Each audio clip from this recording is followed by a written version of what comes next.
get pre-owned. They all come with manufacturer's warranty, roadside assistance, and more. Get the best deals, get the best experience. It's Truck Month at Capital GMC in Regina. Lease payment applicable with $5,500 down payment. See dealer for details.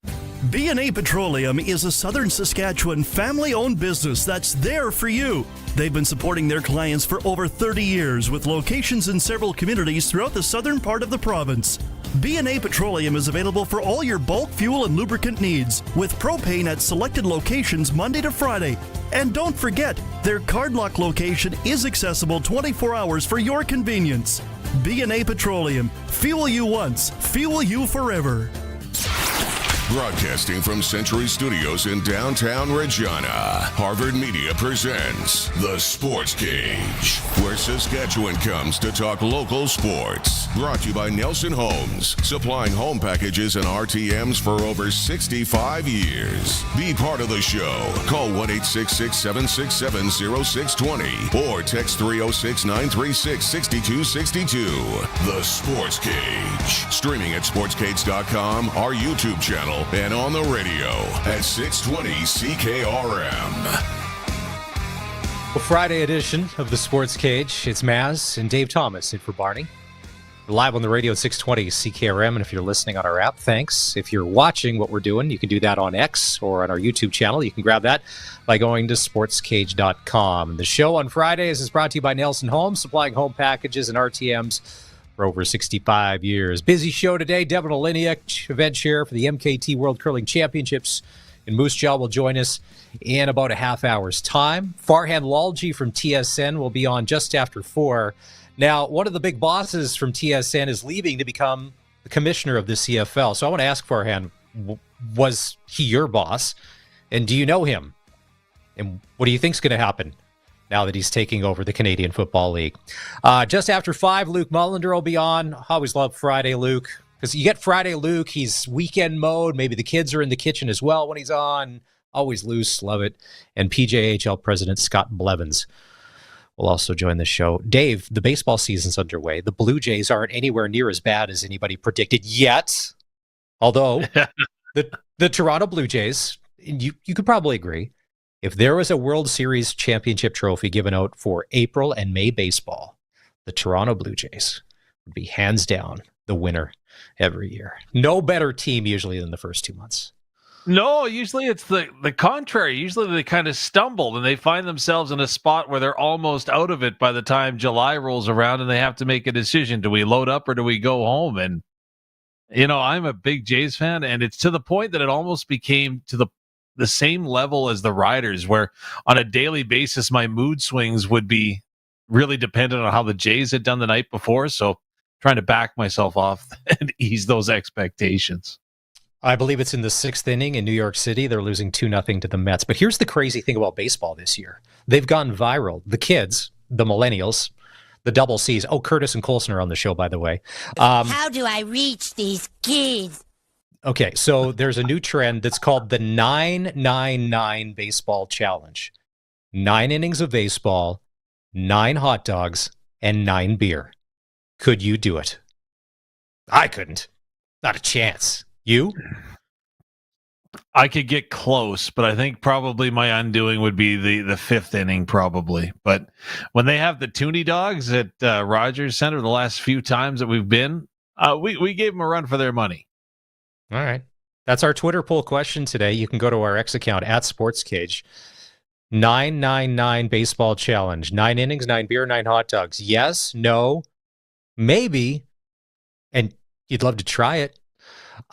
Let's bring in our first guest if he's ready to go. Jamie Neugebauer, longtime play-by-play voice of the Notre Dame Hounds, joining us on the Western Pizza guest hotline. Jamie, I don't know your love of baseball, beer, or hot dogs. So on the 999, where would you fall in? Yes, no, or you'd like to try? Look, I have a lot of things that I want to say about what you all just said there. I'm a Toronto guy. I used to live 10 minutes from the Dome. I didn't have seasons, but I was friends with someone who had seasons, so I would go all the time. And could I do 999? You know what? I think I have the frame for it, and I have the passion for those 3 things for it. So you know what? I'm going to go out and say yes. I could do it. Nice. And when I was younger, my brother and I visited my aunt who lived in Ottawa, the home of the Ottawa Lynx, when they were the Baltimore Orioles AAA affiliate, and they had 25-cent dogs, like literally 25 cents. And my brother and I, there was no beer involved, I don't think, but we had way too many hot dogs, but we managed it. So you know what? I'm going to say yes. All right. Nugent's in. So Totally. here's my thing. I think this all depends. First of all, it has to be some sort of light beer, like a Michelob Ultra or something like that, because I can't carb up. But the hot dog is this is the linchpin. Is it a 7-Eleven type hot dog, a Circle K? Is it a Costco-esque dog? Like, how big is it? Is it a roasted barbecue hot dog, like from a campfire? Because they all taste different. I think that it all depends. There's a lot of factors here. Yeah. That's a great point. And another factor for me, and I did some work closely with Big Daddy Dave on the road in the SJ a couple of years ago, and he may or may not remember that I am of the celiac nation. So another element would, of course, be that it would have to be gluten-free. So if it's like a gluten-free light beer, a small little dog, no problem. And depending how long the 9 innings are, because you do not want somebody up mowing them down 1, 2, 3. Like we need some long, like we need the LA Dodger World Series 5th inning. Remember all that when it all kind of fell apart with the Yankees? Like we need, Or the Jays and the Rangers back in the day there when Russell Martin threw the ball at the Texas Rangers batter's bat and everybody went ballistic. Yeah. So let's talk hockey, Jamie. First of all, longtime broadcaster of the Notre Dame Hounds. The news comes out a couple months ago that the team would be moving to Warman. Now, obviously, there were some rumblings out there, but when it was finally announced, where were you emotionally when the decision was finally made? Yeah, broken up. I had been party to the discussion, not the negotiations, of course. That's way above my pay grade, but the discussions. And I didn't think it would actually hit me as hard as it did because I had a little bit of a run up to it. But then certainly, the guys, the team itself were on the road in Flin Flon, believe it or not. So they told the players, in a cabin up in Baker's Narrows there near Flin Flon. You guys know the terrain, and the boys I think took it pretty hard. But I certainly was a mess probably for about a month just because of the relationships. Dave, this. Being the voice of different teams over the years, you build those relationships, and especially these young men grow to love and care for them, and have that opportunity to be close to them for years. So that part sucked.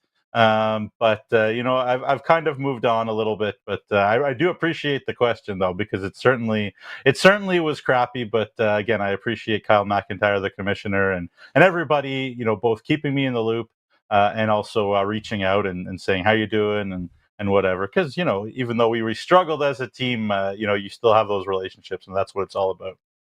So maybe that's the 2-part question that I'll throw your way a little bit, because I know that Warman really has gone the extra distance to welcome the team to the community, from bringing them to the rink to showing them what the facilities might look like. And having said all that, there's still the caveat that, hey, but this is contingent on corporate support. This is contingent on Warman City Council improvement. This is contingent on a season ticket drive that is going to get underway here this month. So is this 100% done deal? Like, we're not going to go back and say, well, it didn't work out in Warman. There just hasn't been enough support. That's a wonderful question, Big Daddy Dave. And I have asked people, I said, what happens if they don't hit their, because if you guys don't know, if you guys have reported on this, or people out there don't know, part of their messaging in Warman is we need to hit 1,000 season tickets sort of by May 15th, something like that. That's their target. In order to gain full ratification of approval at Warman City Council. Now, there is no chance there will be a junior hockey team at Notre Dame next year. I know that for a fact, and what that would mean from a league perspective. I am the co-director of media for the SJHL as well, so I have the ear of not the ear of the commissioner, but I can talk to the commissioner, ask him these questions, and he said, it doesn't affect us. If the worst came to the absolute worst, I suppose they could run with 11 teams, but it would, I think they'll find a way to have hockey in Warman anyways. That's just a guess. But it's a great question, Daddy David. I know you know Kyle, and Maz, I know you know Kyle too. So if he gives you any more of a straight answer than he's given me, then I'd love to hear. So they've obviously communicated to the players, right? Because these are developmental years for the players. So what's been their response and reaction to all of this? You mentioned it was an emotional time up in Flin Flon, but is their hockey future in doubt, in jeopardy moving forward? How has that been communicated to the players before they left? Yeah, again, great question. So there's two things that the Warman ownership group actually bought, right? One was the license to run a team in the SJHL. There are 12. They got one of those licenses.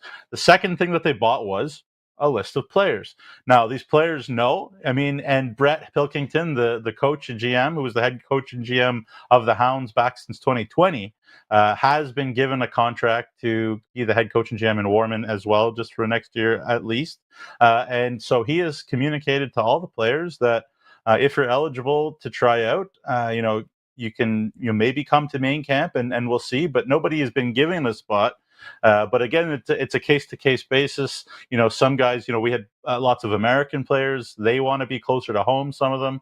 Other ones, are sort of thinking about other options. And certainly many of them have communicated to me that they would love to try out. And we're really, as you mentioned there, Dave, impressed with the kind of the tour and the wining and dining that they got from John Abramitz, one of the owners there in Warman, when we did a tour before playing the Humboldt Broncos in Humboldt. So it's kind of a mixed bag to answer your question, Dave, but certainly the ones that are interested to play for Warman next year are big time excited for the opportunity to play in that venue, to play for that community, because I'm sure you guys know that community, and I do too. It's going to be an amazing time up there if they can kind of get this over the line. Jamie Neugebauer joining us on the Western Pizza Guest Hotline here on the Sportscage. Now, you'd mentioned you're part of the Saskatchewan Junior Hockey League, and you also, you work for the league. Round 2 of the Saskatchewan Junior Hockey League playoffs kick off tonight. You have the Weyburn Red Wings in Flin Flon to take on the Bombers, and you have the Yorkton Terriers in Melfort to take on the Mustangs. First of all, let's start Weyburn Flin Flon. That's a grueling bus ride, and I don't know if I'd wish that on anybody. But yesterday, Weyburn would have hopped on the bus, and they're up in Flin Flon. Jamie, what are you expecting from this series? Because Flin Flon, we know they can score. They had the best goalie in the league. They can play physical. Where are the cracks for Weyburn to try and work their way in? And because on paper this doesn't seem fair. Again, it's a great question, and the Weyburn Red Wings, when they've been at their best, they have been as good as anybody in the league, and they have proven it against Flin Flon. They won 3 of 4 in the regular season against the Bombers. Now, that all being said, 3 of those 4 games were before the Bombers got Matthew Keeper. The one game that the Red Wings did face Keeper, they did beat him in Weyburn in overtime, and it was a great game in late January. So the Weyburn Red Wings can certainly skate with Flin Flon and Melfort. Now the question is whether they can defend with Flin Flon and Melfort, whether they can hit with Flin Flon and Melfort. Those teams have all the experience in the world. Weyburn has none of it, really, if you think about it. So that's the thing that I think will be the question that will have to be answered, is whether they can handle it. I don't know if you guys have been up at the Whitney when it's going bananas in Flin Flon. It is an avalanche for the hardest of hardened junior hockey veterans to deal with when the Whitney Forum is going bananas. They certainly have skill. They have the speed. And Ethan DK, of course, who's committed to Michigan Tech, he's as dynamic of a forward as anybody in the SJHL out of London, Ontario. He's a really skilled guy. They got Jerome Maharaj, who maybe is the best playmaker in the SJHL. They have the Rookie of the Year in Max Chakrabarty. They've got an elite goalie in Angelo Zoll. So Weyburn has the talent.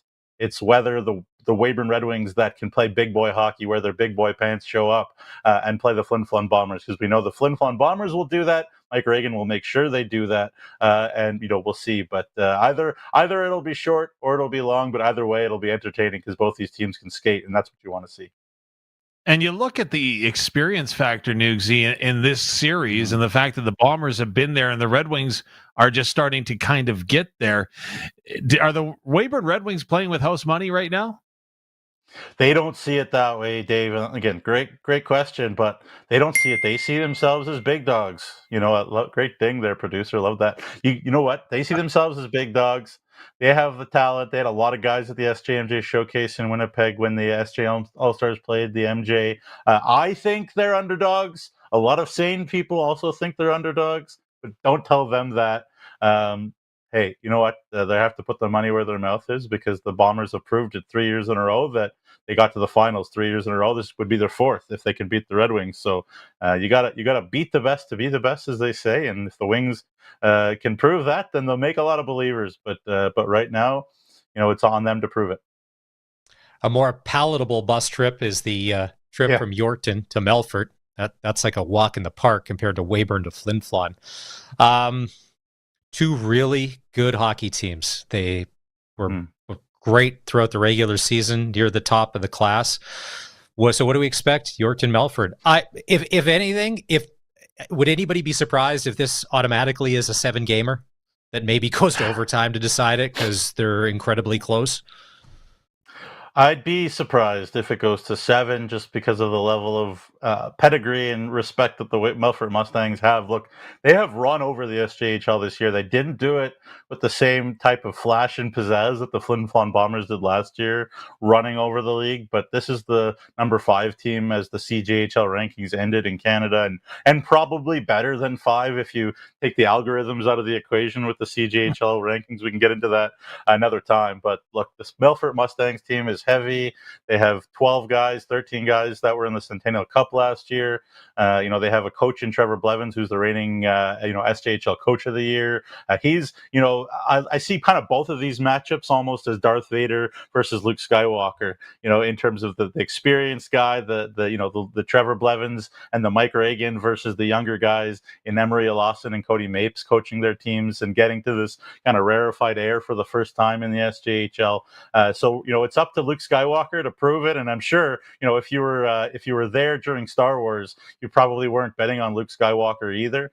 To me, the Yorkton Terriers are kind of the Luke Skywalkers right now, because they have talent. Sure, certainly, there's that storyline of David Coyle and Tommy Reese on the Yorkton Terriers, who were traded from Melfort during last year in a very good trade. But still, kids always want to prove that you were wrong to make that move. Am I right? That's true in pro. That's true everywhere. People want to prove guys wrong. And so, David Coyle has been wonderful for Yorkton all year, on top of that top line with the forward of the year and Jaron Denoyer. So, we'll see if those guys can generate offense. The defense really shut down the Melville Millionaires in the first round for Yorkton.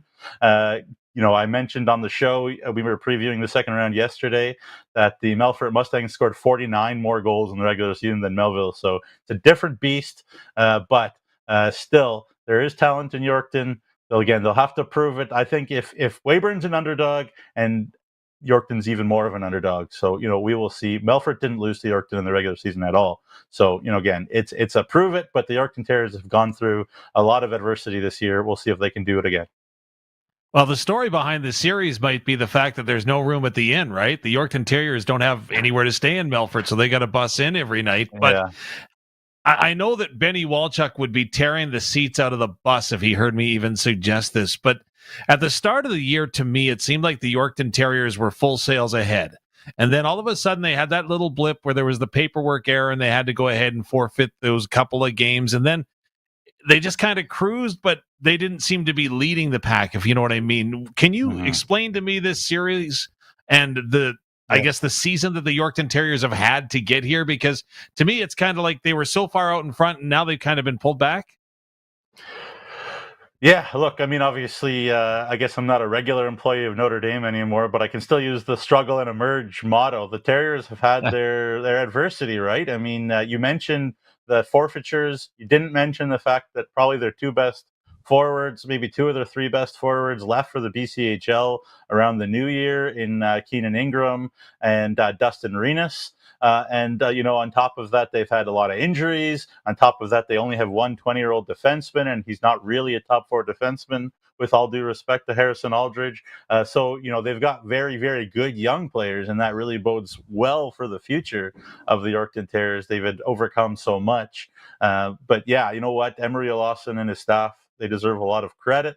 for getting this Yorkton team to where it is. The attendance in Yorkton has been unbelievable, like over 2,000 fans a game for the most part. I think part of that is the fact that the Terriers do play an exciting brand of hockey. I think there's something to say about winning and sustainable winning and yada, yada, yada. But if you play an entertaining brand that also brings people in, and also their ticket prices are probably as reasonable as anybody's in the league, which, I kind of like to see that when they're trying to start out from where they were, struggling financially a couple of years ago. But as an organization, they're so healthy. They're so well supported. And whatever happens in this series, they should be very happy to have Emery Lawson around. Now, to understand this series, they're going to have to score a lot. And that's not an easy thing. The Melfort Mustangs, they defend as well as anybody I've ever seen in the SJHL in my time since 2017. Like, this is a D-corps that has 4 20-year-olds that is, has 0 holes, that can skate, that can hit, that can score. They have every single thing you need to win a championship, this Melfort Mustangs team. My only question mark for Melfort is who's in net. Christian Coombs, he won a game at the Centennial Cup, but is he healthy? Is it Madden Malacca, the potentially future Regina Pats goaltender? Will he step in or need to step in if he's healthy? That'll be the question mark only really for Melfort. And if they can get all their, tick all those boxes that they expect them to tick, I honestly don't think they'll have a hard time with the Yorkton Terriers. All right. Jamie Neugebauer joining us in the Western Pizza guest hotline here. We'll wrap on this. You mentioned you're originally from Toronto, so I don't know. I may assume you could be a Leafs fan if you do cheer for an NHL team, but we'll leave that alone because you're in first place. Social media is on fire. Why wouldn't you be getting the cup this year? I mean, it's a foregone conclusion. I mean, listen, let's out west before you go. In your mind, you watch a lot of hockey. Any chance that the Flames or the Canucks can make a miracle comeback and catch either Minnesota or St. Louis to get that final wild card spot in the NHL? You know what the problem isn't that those teams don't have quality, because they do. The problem is the teams in front of them. The problem is that it's such a grind. And you know what? I think, again, they've got a lot of heart, those teams. They got a lot of leadership, but it's just the amount of teams to climb over. Now, Dave, you did mention something too earlier that I do want to touch on, if you can forgive me for one moment. If you put your mental health on the Blue Jays, that is a big mistake, because they play so many games. You're just going to be up and down and losing your mind. It's amazing you have such incredible hair. That always blows me away whenever I see you, Big Daddy Dave. But look, the Blue Jays, let's enjoy it. They have a crazy bunch of series ahead full of torpedo bats. So hopefully they don't get hit with a bunch of torpedo bat dingers the next little while. But hey, we enjoyed them mauling the Washington Nationals, and hopefully they survive the next 9 series. All right. We'll leave it there. The Blue Jays are your second week of Major League Baseball World Series champions. And probably the best thing to come out of this interview is Dave Thomas has a nickname, Big Daddy Dave, which I don't think will ever be going away after today's show. All right, we're going to take a break. When we come back, we'll talk. We'll dive deeper into this NHL stuff. And Dave's nickname. We'll do that in just a sec. The Sports Cage is streaming on our website, on our YouTube channel at sportscage.com, and on the radio at 620 CKRM. 620 CKRM is your home to country's greatest hits and the 90s at 9. 1 full hour featuring the biggest hits of the 90s. Garth, Reba, Alan, Shania, George, and so much more. No cassette tape or CDs required, and 90s mullets are optional. 90s at 9 for the town of Wolseley and the voice of Saskatchewan. 620 CKRM. 620 CKRM on location. Here's a chance to give back and a chance to win some big prizes. I'm Colin Lovequist. Want to remind you about the Humboldt Broncos Winner's Choice Lottery. We have over $170,000 in cash and prizes to be handed out. Saturday afternoon at 2 o'clock, we're going to make all the draws. The deadline is tonight at 7 p.m. How would $100,000 feel in the bank account right now? Or maybe you need a truck. We've got your choice, one of 3 truck packages, all valued over $100,000. We've got some big subsidiary draws, 3 $5,000 draws, 4 draws of $2,500 and 7 draws of $1,000 cash or gift cards from Sobeys. Get your tickets now. 1 for $100. Or check out this special. 5 for $250. Doesn't get any better than that. Make the call. 1-833-825-2025. That's 1-833-825-2025. Turn heads with the Hospitals of Regina Foundation Home Lottery Corvette Stingray Early Bird Prize. Ignite pure excitement with every drive with your new iconic Stingray featuring 495 horsepower and precision Corvette handling, or choose $100,000 cash plus the $1.6 million grand prize show home custom built by Ripplinger Homes and $50,000 cash. What if it's your year to win? Early bird deadline is Friday, April 11th. HRFHomeLottery.com. Oh, finally. There it is. Whoa, did you order pizza? No, even better. I called Echo Sound, your SJHL authorized dealer. Oh, so what'd you order? Well, they have all the top-of-the-line smartphones with all the latest features. And so many great plans, man. Oh, nice. Oh, it is the pizza guy. Hey, guy. Tell him to go away. We're waiting on Echo Sound. Echo Sound, your SaskTel authorized dealer in Fort Qu'Appelle. EchoSound.ca. We'll still take the pizza, though. Bidding is now open for the timed online farm and livestock equipment auction for Bill and Barb Seymour of Cardiff, Saskatchewan. Register to bid at macauctioncompany.com. Up for auction: John Deere 560M round baler, New Holland 1475 haybine, Rogator high clearance sprayer, Highliner bale processor, plus livestock handling equipment, haying equipment, plus much, much more. Bidding closes on the Seymour auction this Monday, April 7th at 10 a.m. SaskToday.ca is your local news source, proudly serving communities all across Saskatchewan. Sask Today's team of local journalists are on the ground focusing on local topics that matter to you. From agriculture, local community news, sports, and more. Find it all at SaskToday.ca. Sign up for our daily news digest at SaskToday.ca. From Harvard Media, everywhere.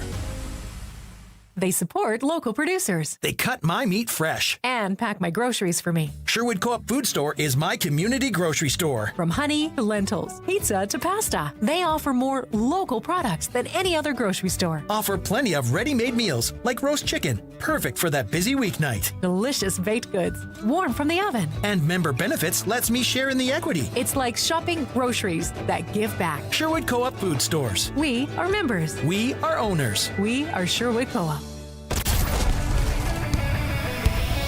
Welcome back to Sportscage. Connect with the show. Call 1-866-767-0620 or text 306-936-6262.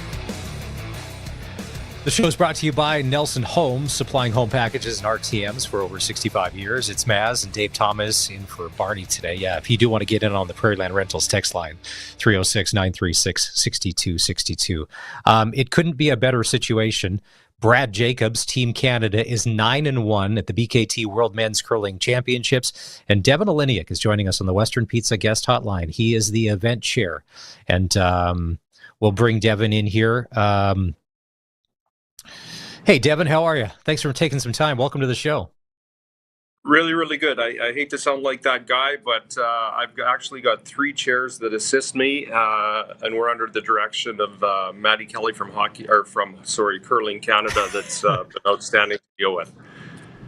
Okay, so we're a couple days away from this all wrapping up. Take us back. How many years ago did this idea first pop up of, hey, maybe we should, or the idea first came up, you're going to apply all that? Because this just doesn't happen overnight. This is a process. So when did it start? When did you get involved? It started a couple of years ago, but I personally became involved probably about 7-8 months ago when I got a call from Shauna Fritzler, who is the general manager here at the Temple Garden Center. And she asked if I'd be interested in being one of the vice chairs for this event. And it sounded like an outstanding opportunity and obviously a fun and rewarding experience. So I jumped at it. Having had the opportunity to have been there earlier this week, I will tell you a little bit about my beef in a second. But first, hats off to the volunteers. What a well-run, well-organized event. And you can just feel the community pride oozing as soon as you get into that facility. So what kind of volunteers do you have? How many are on site? Because I can't imagine that undertaking. Yeah, no, I appreciate your feedback on that. It is absolutely outstanding. It is awesome to be working in an environment where everybody is so involved in a positive way and everybody's pulling on the rope the same way. So the structures I talked about earlier, it's Curl Canada, then us 4 chairs, then we have about 20 directors that we oversee, and then the directors oversee another 350 volunteers that are spread out in numerous tasks throughout the building. And some of those tasks are very specific. For example, the timers and the statisticians, those are local people that when you're watching the game on TV and you see the stats on shooting percentages and things of that nature, those are local people that are working with both Curl Canada and Curling World Curling to develop those results. And those are specifically high-trained people to do those tasks. So then on the other end, we have a lot of people that are just doing such things as youth engagement. In the youth engagement part, we partnered up with numerous schools in southern Saskatchewan. We brought in close to 4,000 kids on the Monday, Tuesday, Wednesday, Thursday, and exposed them to the game. And really on that end of the scale, it is just all about building blocks for the kids. A lot of these kids have never been in an arena before, and even for the teachers even commented that how cool it was that they even see inside the rink, are exposed to curling, but even basic learning fundamentals on how to find your seat and find your way around through busy quarters and be part of the experience was just wonderful. Now, when I moved to Moose Jaw back in 1993, it's definitely different than Moose Jaw in 2025. You're welcoming the world. What has the response been from the teams and the officials, from everyone who's come in? Because if you're an international curler, you've probably been to a lot of different places. What's the feedback been so far as Moose Jaw as a whole? Very positive. It's interesting to know most teams are staying in different hotels throughout the city. One team in particular has rented a house. And in my role, and my wife's a director also, in her role, we come across the players regularly. And the real cool thing that you don't see when you see these events hosted awesomely on television is exactly what you're saying, the behind the scenes. And for the players to come in, obviously you respect they're here to win, they're here for competition, so you give them their space, but they're more than happy to just be regular people and show that they are regular people. They've done a lot of things in town, from going to various restaurants. The cooperation with getting things signed that are going to be legacies in the community, the players are always supportive and willing to do that. Obviously, you have to be respectful to pick the appropriate times. The feedback has been positive. The one thing I can probably leak out, which is a very common, very interesting thing, is we can't believe how much coffee the players drink throughout this event. It's bananas. My wife says, like, how do you guys drink on this evening draw and go home and sleep? And it's phenomenal. We go through a ton of coffee. So that's kind of the behind the scene fact that caught me a little bit off guard. Well, if my math is correct, if Canada defeats Austria this afternoon, I believe they earn a bye directly into the semifinal, and they're doing that right now, leading 5-1. My quick beef about the event, 9 numbers. I was 9 numbers off on Wednesday's 50-50 draw. So just throwing, I know, you're telling me. But having said that, the way you have the souvenirs and the mementos set up, I think is phenomenal. And the jersey that Canada is wearing today is a darker jersey that we haven't seen before. Someone said that was a Moose Jaw inspired jersey with Northern Lights and something. Is there any truth to any of that? Gosh, I would love to say it's Moose Jaw inspired, and perhaps it is, but I can't say it is for certain. But it's definitely the Northern Lights inspiration. Matter of fact, on that jersey, when we have our other kids program, which is called the Future Stars program, That's 52 kids that are paired up with each curling team. That is actually the jersey that these young elementary school kids and high school kids get to take home once they're paired up with the team, and they get the autographs, pictures, and that nature. So very cool jerseys. Glad you picked up on it and mentioned it, and the kids are certainly appreciative to go home with those. A couple of things. I know when we rented a house in Moose Jaw, I don't know if we would have invited international guests in, and coffee wasn't the most drank beverage in the house. Times were different then. You know, curling was different. I know you're busy. You got to have your eyes on certain things at certain times. There's a lot going on. But when you have had a chance to watch some of the curling up close and live, it's one thing to see it on TV, but it's a whole other thing when you're only feet away from seeing how good these guys are.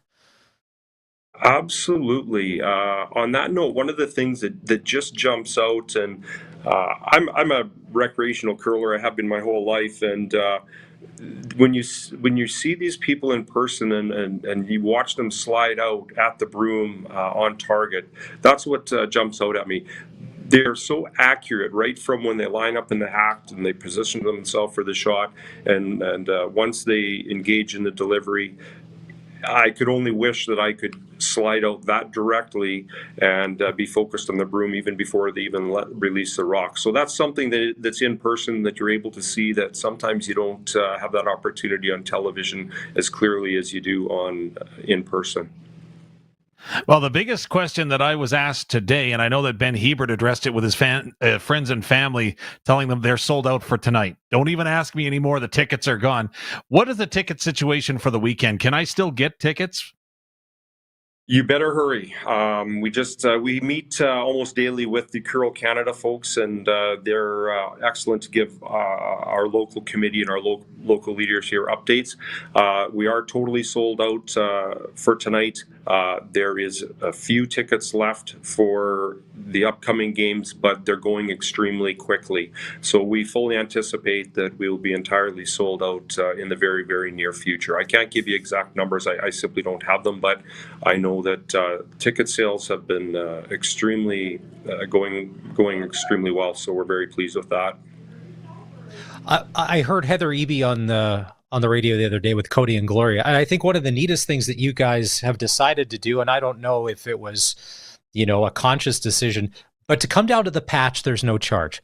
So it's one thing to get in and there's only X amount of tickets to watch the curling, but to come and be part of it, because that's the social aspect. And hey, the game's only so long, but the patch can go forever. Well, till last call. What's it been like in there?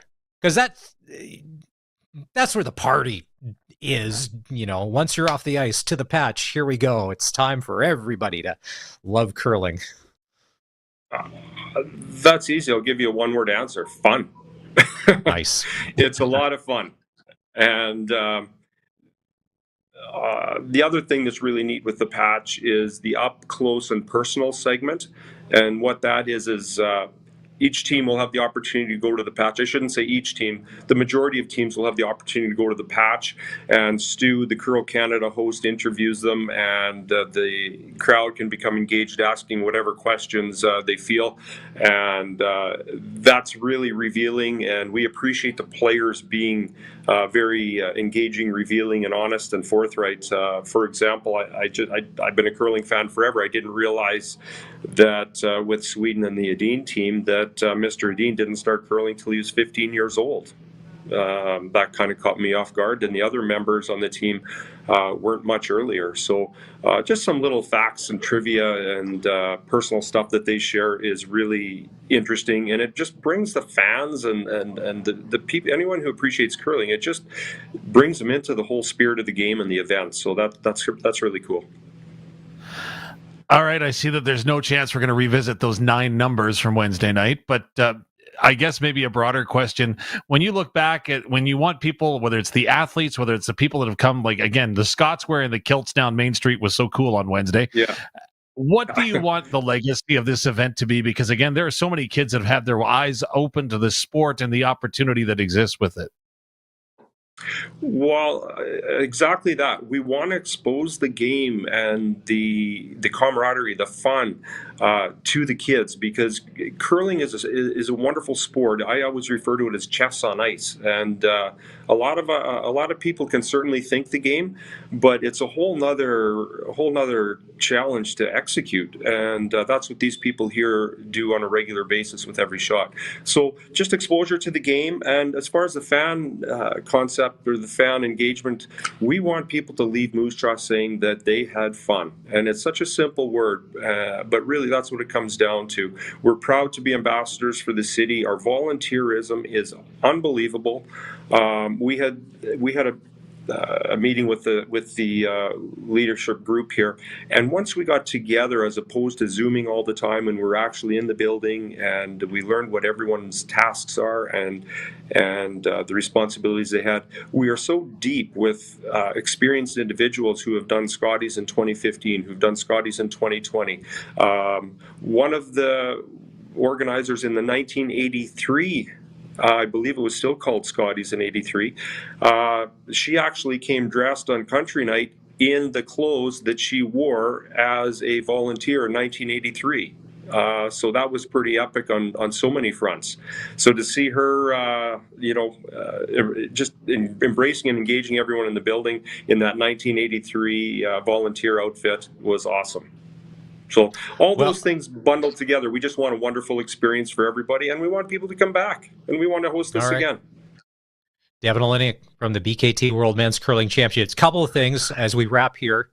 Brad Jacobs, not only does he, every time he wins, you feel very patriotic, Team Canada, but come on, man. Like, I don't know what your workout regimen is, but with the tight shirts and the gun show happening, you're making a lot of us feel bad at home on the couch that we really haven't done anything all winter, and we may need to step up our routine once the snow melts and, we can get outside and, get some bicep curls in and stuff, because hands down, he's winning the trophy for best in shape curler this year, 2025.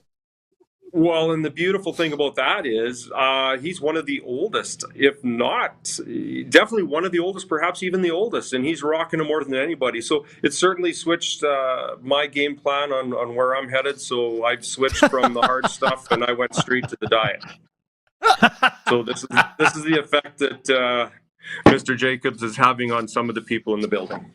All right, it's a new trend. It could go viral, as the kids say. All right, Devon, we'll let you get back to it. It's the World Men's Curling Championships. With a win this afternoon, Canada can get themselves to the semifinal, and then the semifinal Saturday. And then I think, if I saw the schedule correctly, the final would be 3:00 on Sunday afternoon, if that's correct.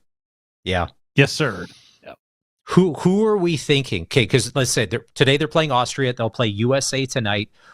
Who to them? Is it Scotland again? Is that who you like? If they get through, like, who are we? Scotland will be tough. Yeah. Switzerland has been their kryptonite all year long. And last night was the first time this season that the Canadians had beat that Swiss team. So I don't know if they're past that or not. The Italians, they should be so much better than what they are. And that one surprises me. But yeah, I would suggest that Scotland are going to be the guys that are going to end up pushing Canada, whether that be in a semifinal or a final. I'm glad, I'll say this because we're 9-1. I'm glad we lost earlier in the week. Oh, yeah. I would not want to see us 10-0 right now and like go through. And if we ended up 12-0, no, that because you'd pick a wrong time to lose a game. Because it's funny, after they lost, they came back and they looked focused and regrouped and ready to go. And it's funny, they're just curling so well. And Jacobs is just what's his percentage? Is it still like 94, 95? Like, he is dialed in. That's an understatement. Yeah, he's well over 90. That is something else. And he was talking the other day about how he knows that he's made shots right when the rock leaves his hand, which is unprecedented when it comes to confidence. And right now, I'm with you. If you believe in omens and stuff, go back to when Rachel Oman just won the World Championship. Who did she lose to in the round robin? Scotland was her first loss. So she bounced back, did okay. And again, I think that this team is just firing on all cylinders. And the one thing that I think is really cool to watch is Ben Hebert. He knows he's on the back nine of his career. Those are his words, right? But he's basically home. And the number of friends and family that he's got for this event in Moose Jaw is extraordinary. And the way he's playing is great. You can see how dialed in, how focused he is, how much he wants this. And that's not a departure from what he's done in the past, but it sure is neat to see up close and personal. All right, we're going to take a break. Still to come on the show, Luke Mullinder joins us just after 5. Farhan Lalji just after 4. But up next, we got some local business to take care of. We're talking Moss Bank, and we need your help because there's something cool on the line. If we all get together and pull on the rope, as somebody said earlier in the show, is go the same direction. This is the Sports Cage. We're streaming on YouTube at sportscage.com and on the radio, 620 CKRM. 620 CKRM on location. And a good afternoon for all you hockey fans. We are going to help out a great community team. We're looking at the Humboldt Broncos and the Winner's Choice Lottery. Now, the Humboldt Broncos have a few Regina players on the team this year, and we'd love to support each and everybody. We've got a lot of hockey still to come here in the next little bit. This league is one of those important leagues that extends the hockey career of a lot of the youth here in the province, and we'd love to get you on board and give you a ticket. $100. We'll give you a shot at $100,000. We're going to wrap up at 7 o'clock tonight. Draws coming up tomorrow afternoon at 2 o'clock, so time is a factor. You got to get your ticket. Ask about that 50-50. Oh, close to $93,000 in climbing. Those are $25 each, 10 for 50 or 100 for 100. Grand prize draw ticket is $100, or you can get a 5-pack for $250. Visa, MasterCard, 1-833-825-2025, 1-833-825-2025. You stand there, hands on your hips, tears brimming while you stare at that beautiful lawn. No one understands the physical toll it takes to make your lawn this stunning except you and Barassa & Sons. Barassa and Toro have your back, literally. Toro's patented My Ride suspension features a floating rear seat and front shocks that take all the bumps so you don't. Don't wait for the grass to turn green. See the 2025 Toro lineup at ebarassa.com before they sell out. ebarassa.com. At the cabin or on the farm, Access Rural Internet gives you speed and service you can rely on. Right now, get Access Rural Internet for as low as $69.95 a month for 24 months, including free service calls by our local techs, a free Wi-Fi router, and a strong, reliable signal matched by our strong, reliable customer service. Great service is never far away with Access Rural Internet. Visit myaccess.ca to book your free site survey. For all your grain brokerage needs, call Johnston's Grain. They're hyper-focused on finding growers the best price in the market. Johnston's will deliver the best bids in Western Canada on special crops, milling oats, malt barley, feed grains, damaged grains, and much more.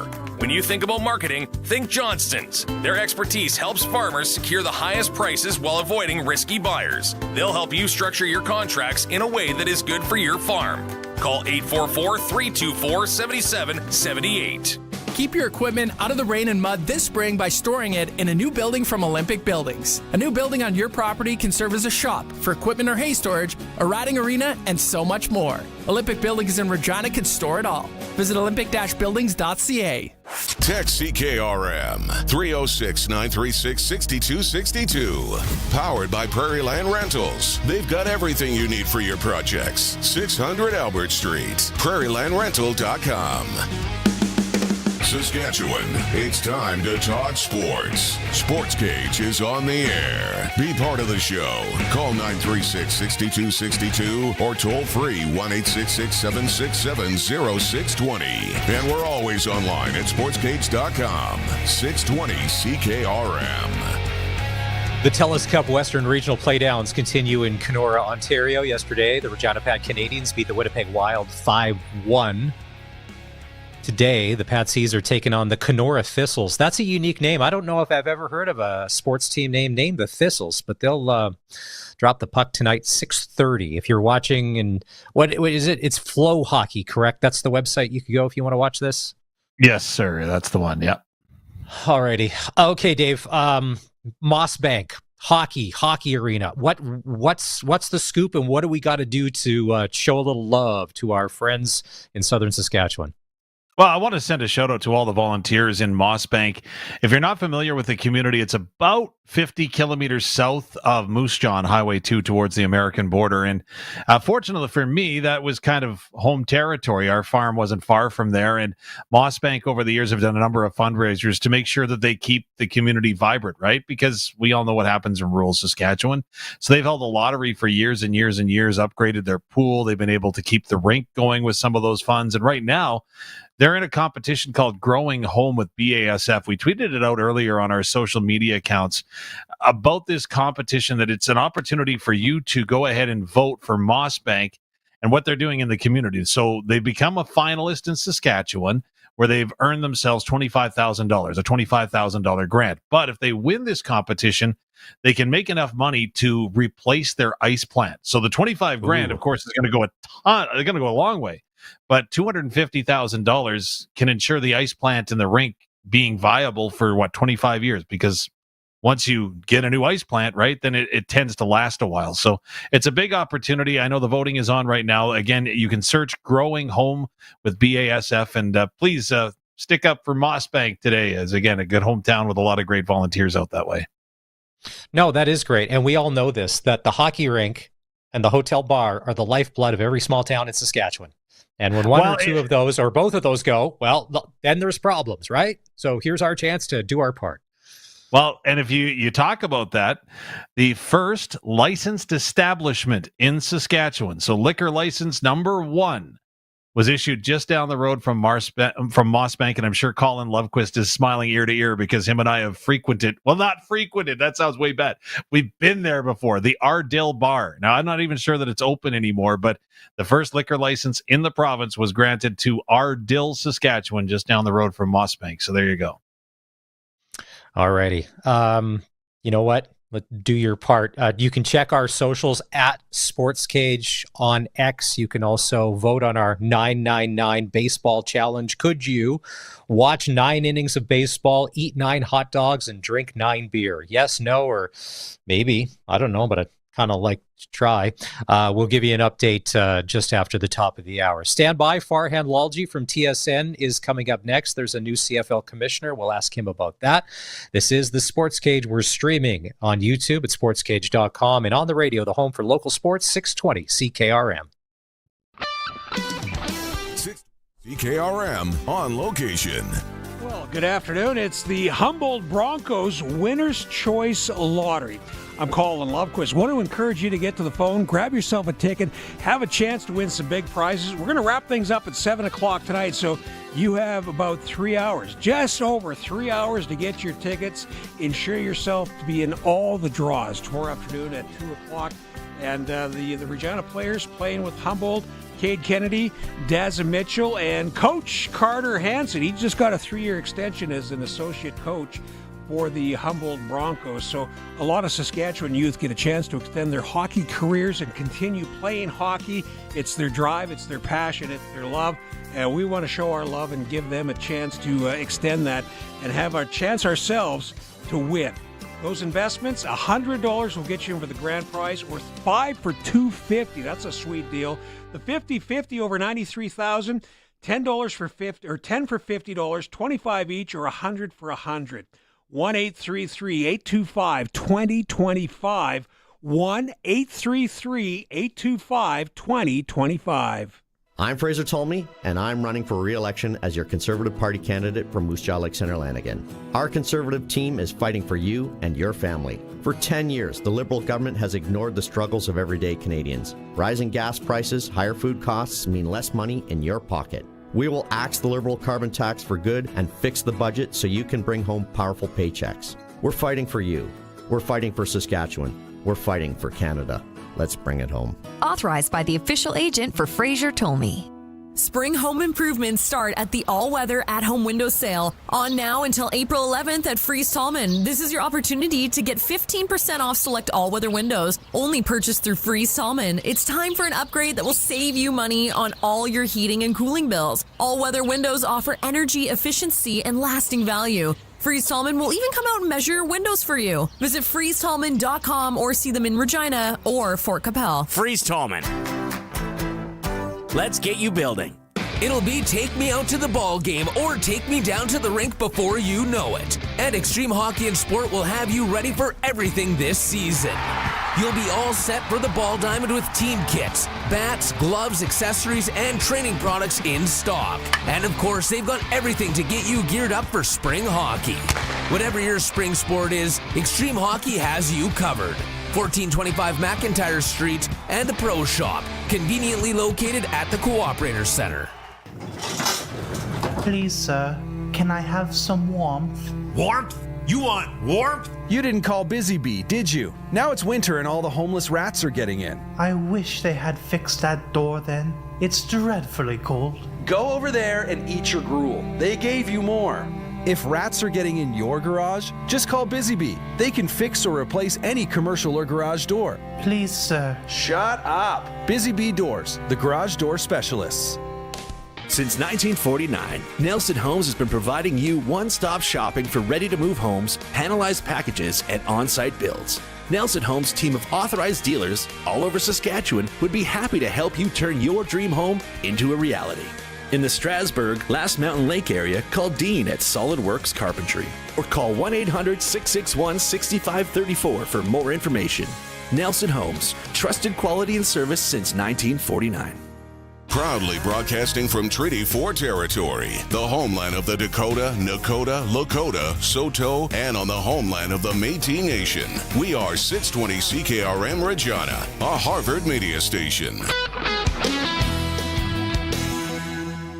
It's 4 o'clock. Good afternoon. I'm Corey Atkinson from the SaskToday.ca newsroom with 620 CKRM News. Regina's chief of police has been removed from active duty pending the investigation into a complaint. The Regional Board of Police Commissioners says a complaint was filed by a community member against Farouk Sheikh with the Saskatchewan Public Complaints Commission. Commission Chairperson Yashu Bither says the Commission takes the complaint seriously and also has a duty to protect public confidence in the police service during the investigation. Sheikh started his term as chief in December of 2023, and details about the complaint made against him have not been released. Saskatchewan Premier Scott Moe says he remains concerned with U.S. tariffs on Canadian products, but thinks talking with American officials helped Canada to avoid a worse outcome. Moe says U.S. President Donald Trump's decision not to impose sweeping tariffs on Canada puts the country in a better position than other nations, adding that he will be working to expand Saskatchewan's exports to other countries. We most certainly, as a province that has contacts in many of these countries, are going to be advocating for switching to Saskatchewan products, whether that be canola, whether that be peas, whether that be wheat, whether that be uranium, whatever, potash, whatever it might be. You should switch to Saskatchewan products because we're a sustainable supplier from an environmental perspective. Canada was not hit with broad U.S. tariffs, but Trump's levies of 25% still apply to Canadian steel, aluminum, and automobiles. There's a call for the Saskatchewan Party government to take the threat of U.S. tariffs more seriously. Regina NDP MLA Alina Young, who is the party's shadow minister for jobs and economy, says the threat isn't over just yet. Again, this has been in place. We've known about this since August. We've been ringing the alarm bell. I know farmers and producer groups have as well. Unfortunately, my perspective would be from the Saskatchewan Party government, this seems like news, like something we've really only started talking about in the last month. Young paid a visit to Yorkton today. Fears of a tariff-driven recession have led to a steep drop in the price of crude oil, walloping Canadian energy stocks and stoking worry about the sector's outlook should the weakness persist. Key U.S. benchmark West Texas Intermediate crude dropped as low as $60.45 U.S. per barrel today, recovering some ground by early afternoon. Mark Parsons is a chief economist at ATB Financial. He says companies in Canada's oil patch are better able to weather a possible downturn now than when crude prices cratered in 2015. Relative to past cycles, the oil and gas industry in Alberta is running pretty lean these days, with strong balance sheets, really focus on return to shareholders. Parsons says most of the spending is focused on sustaining operations versus a decade ago when there were many multi-billion-dollar new projects put at risk. That's your 620 CKRM News. Read more stories from around your community and around the province at sasktoday.ca and 620ckrm.com. Your weather is next.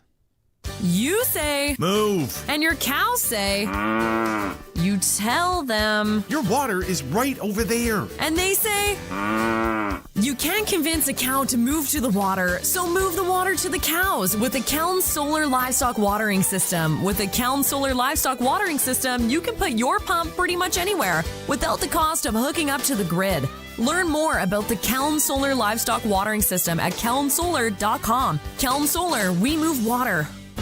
You know what they say about trust. Trust goes both ways. And hey, that doesn't just go for people. It goes for you and your vehicle too. If your vehicle seems to be telling you something's wrong, you have to trust that instinct.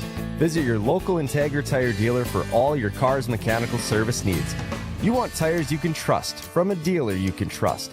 Trust your locally owned Integra Tire dealers. Karst Holdings Assiniboia and Schlamps Tire Grenfell. Truly local. 620 CKRM weather is for Line X Regina. Serious protection, killer looks, 1865 McCarra Street. Tonight clear with a low of -12. Tomorrow sunny, high of 8. Sunday sunny and a high of 7. And for Monday, sunshine and a high of 5. Right now in Moose Jaw, it's +2. And in Regina, sunny, windy, and 0.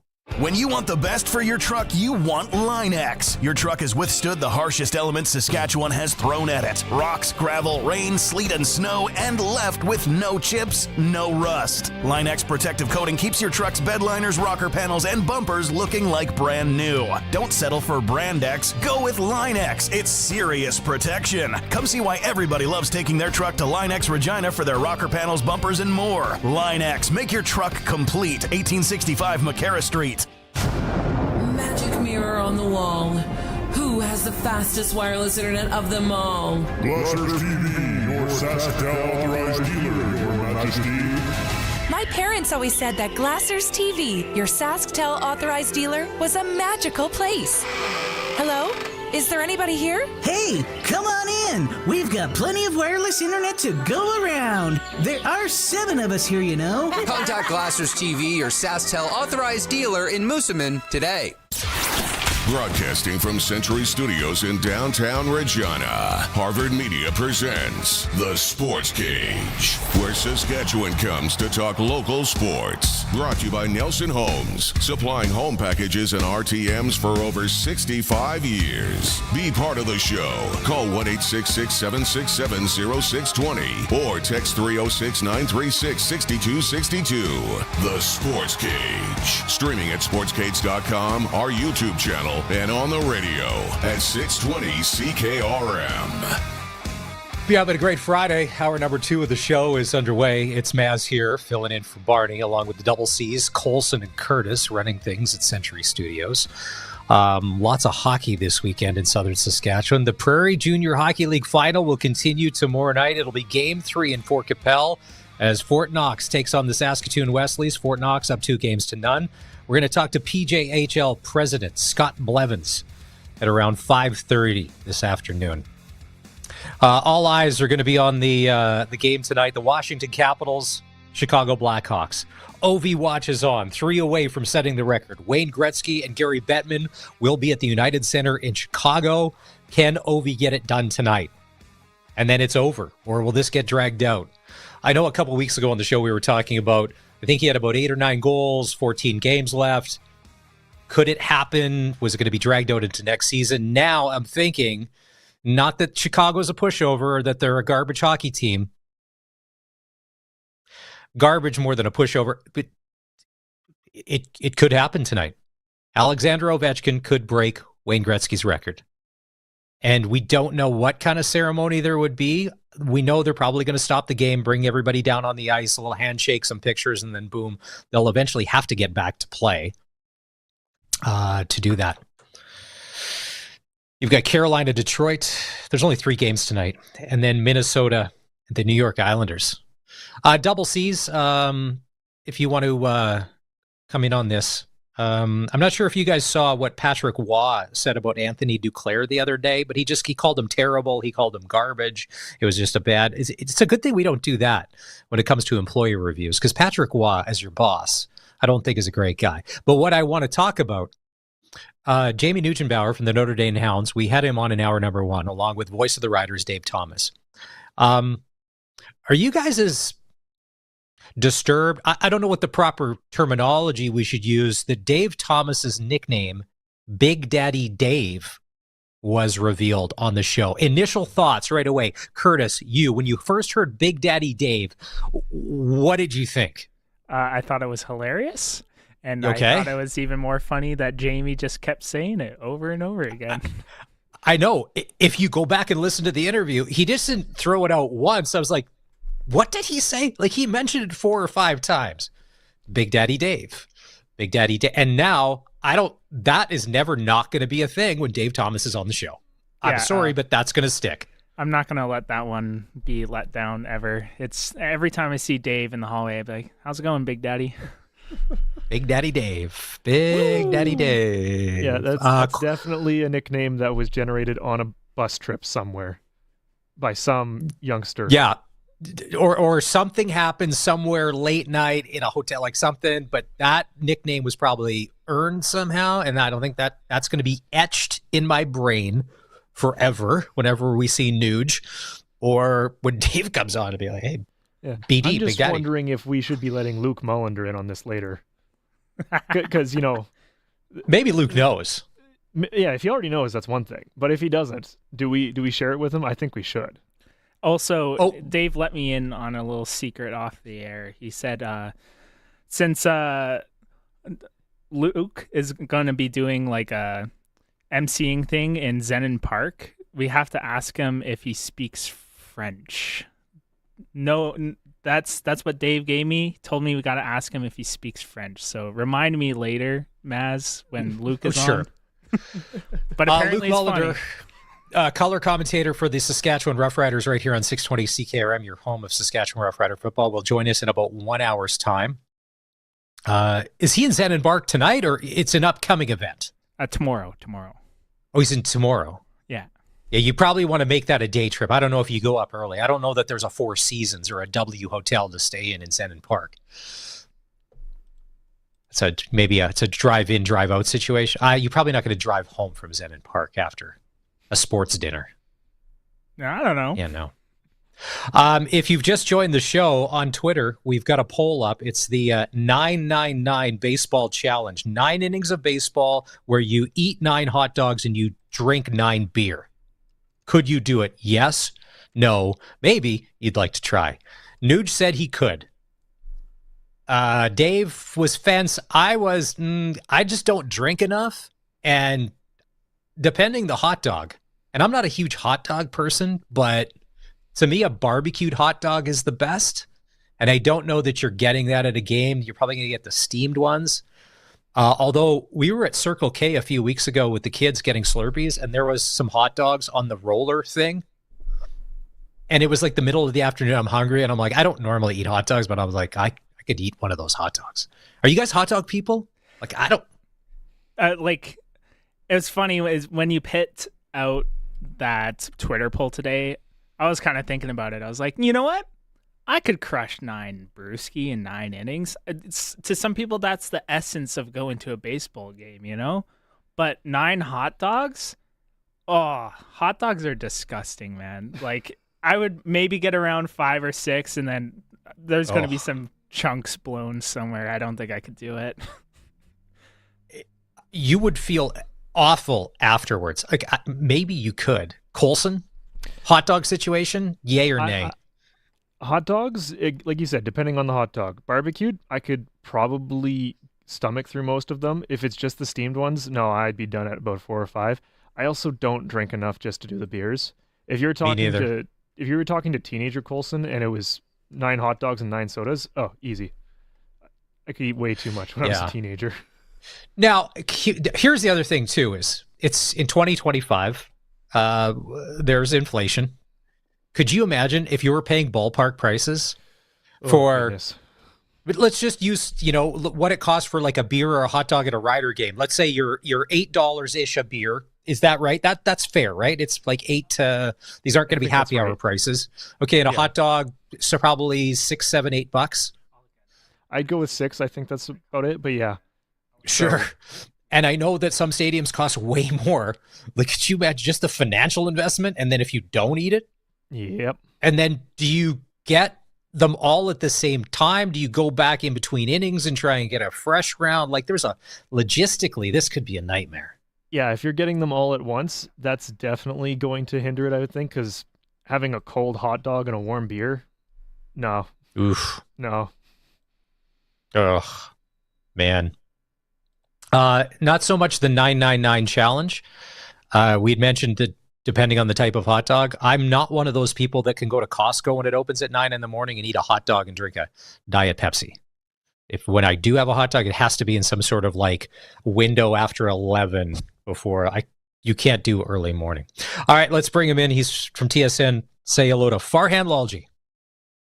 Been there, done that. We get it. And we've got something great for you. The Great Bin Giveaway on 620 CKRM. We're giving you the chance to win a 100-ton fertilizer bin from Coregrain. All you have to do is be listening to find out which sponsor locations you can enter at, all across southern Saskatchewan. You'll also have some chances to qualify during Saskag Today with Ryan Young. The grand prize draw will take place at Ag in Motion this July. Don't miss out on your chance to have a shot at the Great Bin Giveaway. Brought to you by Ag Direct Hail Insurance, Zipperlock Building Company, McDougall Auctioneers, and 620 CKRM. It's time to get the inside story. TSN's Farhan Lalji on Sportscage is brought to you by the Cooperators. Time to get financially fit? Cooperators can build a plan that works for you. Cooperators, investing in your future together. There's our guy. All right, Farhan, how are you? Big news this week. Stuart Johnston is the 15th commissioner of the Canadian Football League. Stuart was an executive at TSN. That's what we, as football fans, know. You work at TSN, but Bell Media is a giant company. It spans the country. To say, well, we work in the same company doesn't necessarily mean you know him. Do you know Stuart Johnston, or is he your boss? Have you interacted with him? What can you tell us about the new guy? Yeah, Stu was definitely my boss, and he's shifted more to the Bell side, right, and manages all of the different content platforms. He's also been the president of TSN. He was gracious enough to attend my Canadian Football Hall of Fame induction at Grey Cup Week back in November. I've had a lot of conversations with him, one-on-one, beers at the table, a few different things like that, and I'm excited. I'm excited to. It's funny. Naylor and I were talking, and usually when these commissioners come in and they know the role we have and we get an opportunity to interact with them and get access to them. And, we're equals. Certainly they have a more important role in the CFL than we do, but they're not our bosses per se. Whereas we both have to now kind of shift, right? Hey, you're not our boss anymore, Stu. But I think he's going to be a fantastic hire for the CFL because it's been a long time. I can't even remember the last time that the league has had somebody that's come into the commissioner's chair with a real understanding of how the league works. And, they know the good, the bad, the flaws, all of it, and the potential of it. And, you've also got a guy that really, really understands television from a content standpoint, a brand standpoint, and where the industry is headed. So I just think he brings a collection of talents and skill sets that this position hasn't had arguably ever. I mean, Randy Ambrosie, who I have a lot of time and respect for, played in the league. But then there was, a 20 or 30-year gap, while he had a successful career on the finance side, but really wasn't involved in the league at all, right? So he could bring the passion of a player to it, but just kind of, that understanding. I just think from the TV side and where the industry's going and all of it, I think Stu is a home run hire for the CFL. Now, where would this have come from? Would it have been an owner or a team president, or how would this have been weaved into the conversation? Because like you said, there's guys that understand a spreadsheet when it comes to business, but there's very few that can get where the world is at right now because the world has changed, especially in the landscape of media. Has he always kind of been a candidate in the running even before Randy Ambrosie, or how did this come to play?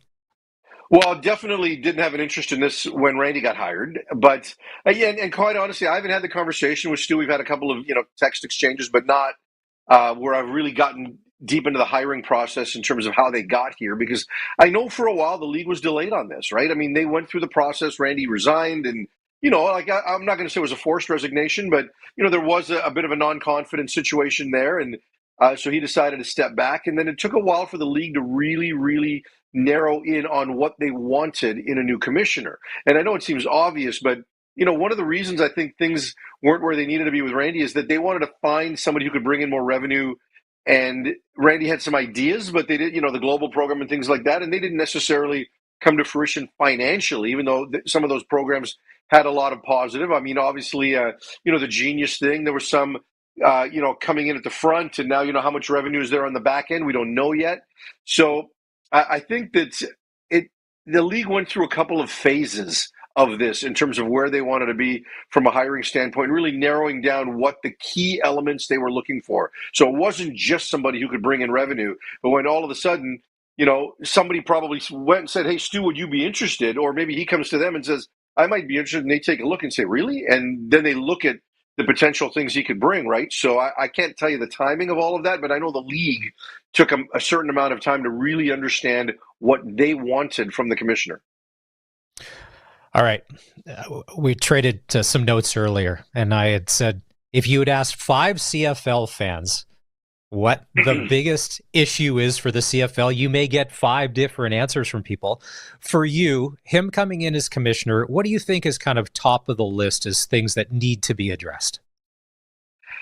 It's a good question, and you're right, because so often you talk to some people that have been long-time CFL fans, which generally equates to being older, and the first thing they come back and say is marketing, marketing, marketing, and a lot of those people view marketing as billboards and newspaper ads and things like that, and marketing is significantly different now, and it might be happening, but it might pass them by because they're not necessarily looking at those platforms. So certainly, the biggest thing is can you find new viewers? Now, our numbers at TSN are really good, but I think that's a big thing. I mean, yes, the league wants to find more revenue, but I think you want sustainability, and how you find sustainability is to find new consumers, young consumers, people that can sustain their interest for the league for a long time. So, how do you want to position that? I think that's going to matter, but then also the broadcast industry, right?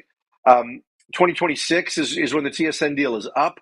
So you've got a couple of years, and there's going to be an exclusive negotiating window, and Stu's going to know what TSN can pay, and he's going to know what it's worth to TSN, right? I mean, no one's hiding anything. You can't posture when you've just had the position that Stu has had. So, but just, are they going to find an additional broadcaster to come to the table and try to spread this out over multiple carriers? Are they going to have an online component, and, maybe some games are on, Amazon in Canada or whatever it happens to be, right? Like a streaming platform. So I don't know where it's headed in that regard. I'm sure TSN is going to be involved in a significant way, but it might not look exactly the same in 2026 as it did in 2024. So just identifying those trends and where it needs to go. So new viewers and, get I don't even want to call it the television deal, just the media deal figured out. Yeah, I agree. I think it's bigger than that. And when you say, marketing, it's like, well, what are we going to do? Revive the yellow pages and buy a 2-page spread somewhere in the middle? Yeah. One of the things outside of Winnipeg, which seems to be sold out no matter what, stands are packed. But when you do watch the games on TV, pretty much elsewhere there's open seats.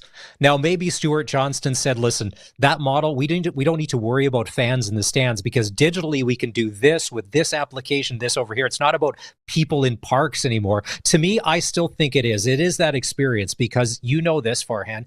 When you go to a football game, it's infectious. It's like going to any other sporting event. There's no other feeling like it. And usually if you can get people to try, in person is different than watching on your phone on an app. Maybe that is going to be a priority, but I agree with you that the deal, it's more than just TV. One of the big things that I've found outside of TSN, and I'll call this out, I mean, the other basically sporting, property in the country is Rogers. They very rarely show CFL highlights or mention the CFL at all. And it is a big game, and I get it. If it is that's this company here against this company here, but even if that gap could be bridged on a bigger level from executive to even expose people to maybe you are just a Rogers Sportsnet person, and since they don't do heavy CFL, it doesn't come across. Those are some of the small things that I've looked for that even in our own country we can't necessarily get the coverage. I think it has to come from somewhere, and I wonder if if the teams think like we got to be on every media outlet in our own country first, but how do you do that? Because they don't have to. Rogers doesn't have to do it. It's a TSN product. No, they don't. But now Rogers is going to be the exclusive owner of the Argos, right? Because Rogers has bought out TSN. Rogers has bought out Bell on the MLSE side. So, and if Randy Ambrosie is to be believed, they want to keep the property. So if that happens, it's going to behoove them to get a little bit more involved. From a league standpoint, I think you also want to control your own media.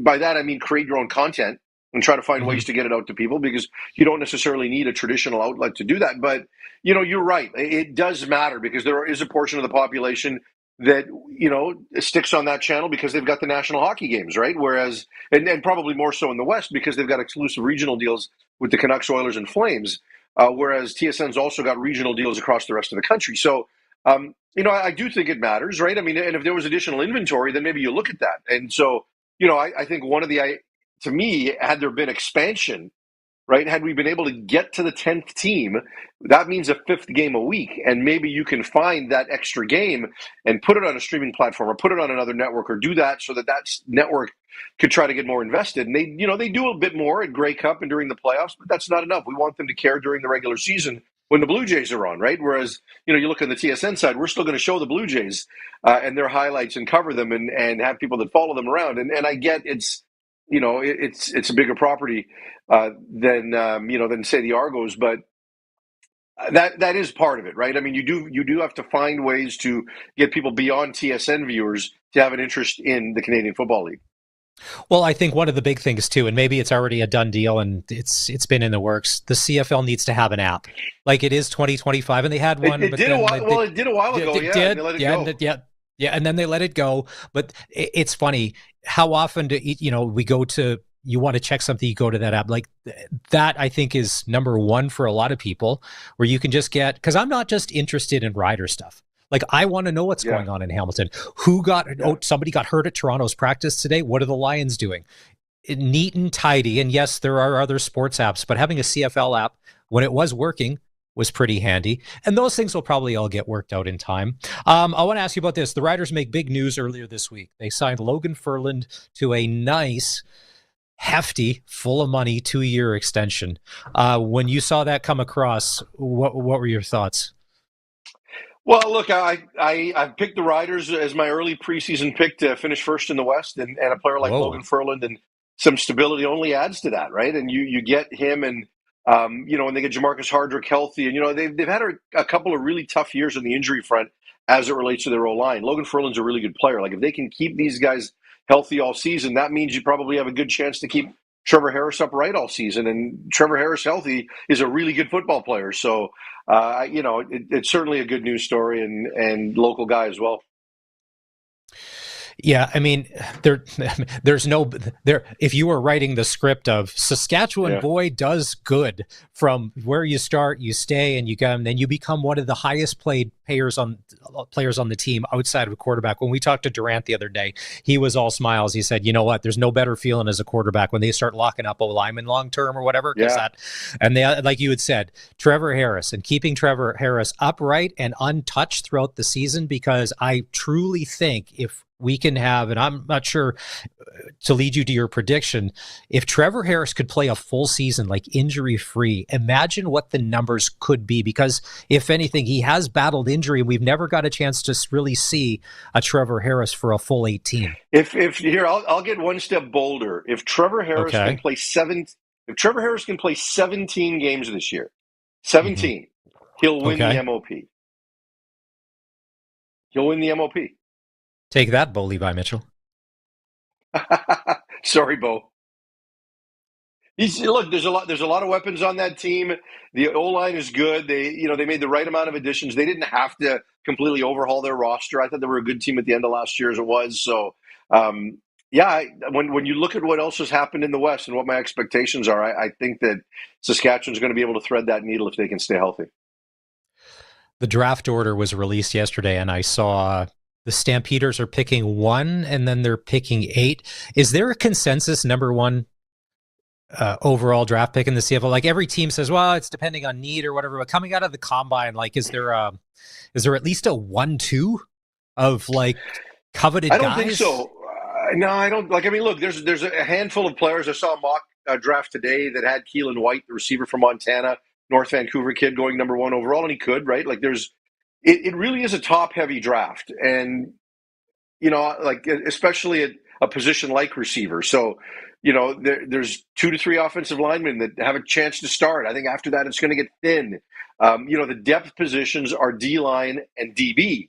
And so that allows you to maybe pick some of those guys a little bit lower, because if you miss, there could be another one that falls to you. Whereas, the O-line groups and the receiver groups are really, really thin. So there's a chance, in my opinion, that one of those positions could wind up with the number 1 pick. So, is Eric Anderson the offensive lineman?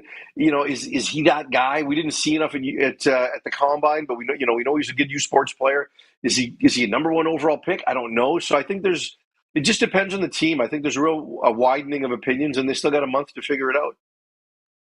Well, and I would love to know what's going on inside Dave Dickinson's head and in their scouting room, because Dave's not afraid to take a receiver. Dave's not afraid to go off the board. If there's something that they think they see, and maybe no one else, what did the Stamps just do? But being loaded up with those 4 picks, that sets them up nicely. And I had said earlier on the show this week, not only for this year, the years to come, because if these pan out, these draft picks, and you think when they're that high, they should, like, this could really pay dividends down the road. It could. Understand that the hit rate on first-round picks isn't as high as you'd think, right? Like guys that eventually make an all-star team or guys that sign a second contract with the same team. It's not what you think. And sometimes it's because or GMs get a little sloppy and they'll just take the NCAA guy because he's an NCAA guy, and it doesn't always work out, right? Even though their training where they are might be better, it still doesn't always fit the way you think. On top of that, when you have 4 picks, you can't draft 4 guys that you need to sign to play this year. It's not going to happen. Like 1 or 2 of those picks could be futures guys, which is why when you look at, people ask me, where do you think Curtis Rourke is going to get taken? I think Calgary's a good option, right? Because you've got a guy that might spend 2 to 3 years in the NFL and then might eventually circle and make his way back. And by that point, Vernon Adams is a bit later in his career and, there might be a fit. So I could see something like that happening just because you don't want to take guys that are at a first or second round salary slot and have to fit all of them in under the cap in the first year. So don't be surprised if they wind up taking a future somewhere in there as well, if not 2. Well, and there's also that when you have that many picks, you also have trade capital as well. All right, let's shift gears. It's slim, but it's still there. The hopes that the Vancouver Canucks could make the playoffs. But let's start with Rick Tocchet. It's over. No, it's not. No, it's over. I trust the mainstream media, Farhan. They said it is not over. Mathematically, still possible. There's a player. Let me tell you a little story. There's a player that played for Vancouver in 2016. You know who he is. Popular guy I get along with really well. And I remember late in the season when the Canucks were playing out the string, we would ask him about, Game 7 mentality. You guys are down to your last life and, everybody's going to, give this kind of effort. And then at the end of the year, he's like, why would you ask me that crap? Right? Because you knew we were out of it. We knew we were out of it. And I said, well, if I asked you about being out of it and playing out the string, you would have given me grief saying, no, we're going to keep fighting until it's over. And he looked at me and said, yeah, you're probably right. So they know they're done. But you wanted to talk about Tocchet. Well, and here's the other thing. With everything, all the issues on the ice, Rick Tocchet's contract, he's a free agent at the end of the season or whatever. Philly doesn't have a coach. He played there. He was quite popular. Is Tocchet staying? Is he going? If he is staying in Vancouver, does he have all the leverage now to get a really nice, sizable deal? Because this year, I think he's put up with a lot and still managed to get some results out of a dysfunctional hockey team. I think that's fair to say. I don't think that's being uncharacteristic of the situation out in Van. Yeah, look, the club has an option on his contract for next year. And there's been some reporting suggesting that the club just believes that he's their coach next year, period. And if they've got to play him on the option, that they're prepared to do that. Now, I don't know that Rick Tocchet's going to agree to that. So that doesn't mean that they've got to give him an extension, but he could just say, I'm not coaching, right? And he could go back to television. And he wouldn't coach in Philadelphia this year like that. So I think the Philadelphia thing, I get why people are drawing that line because he played there, but I don't see that happening. I think the Canucks are going to do everything they can to get him to an extension.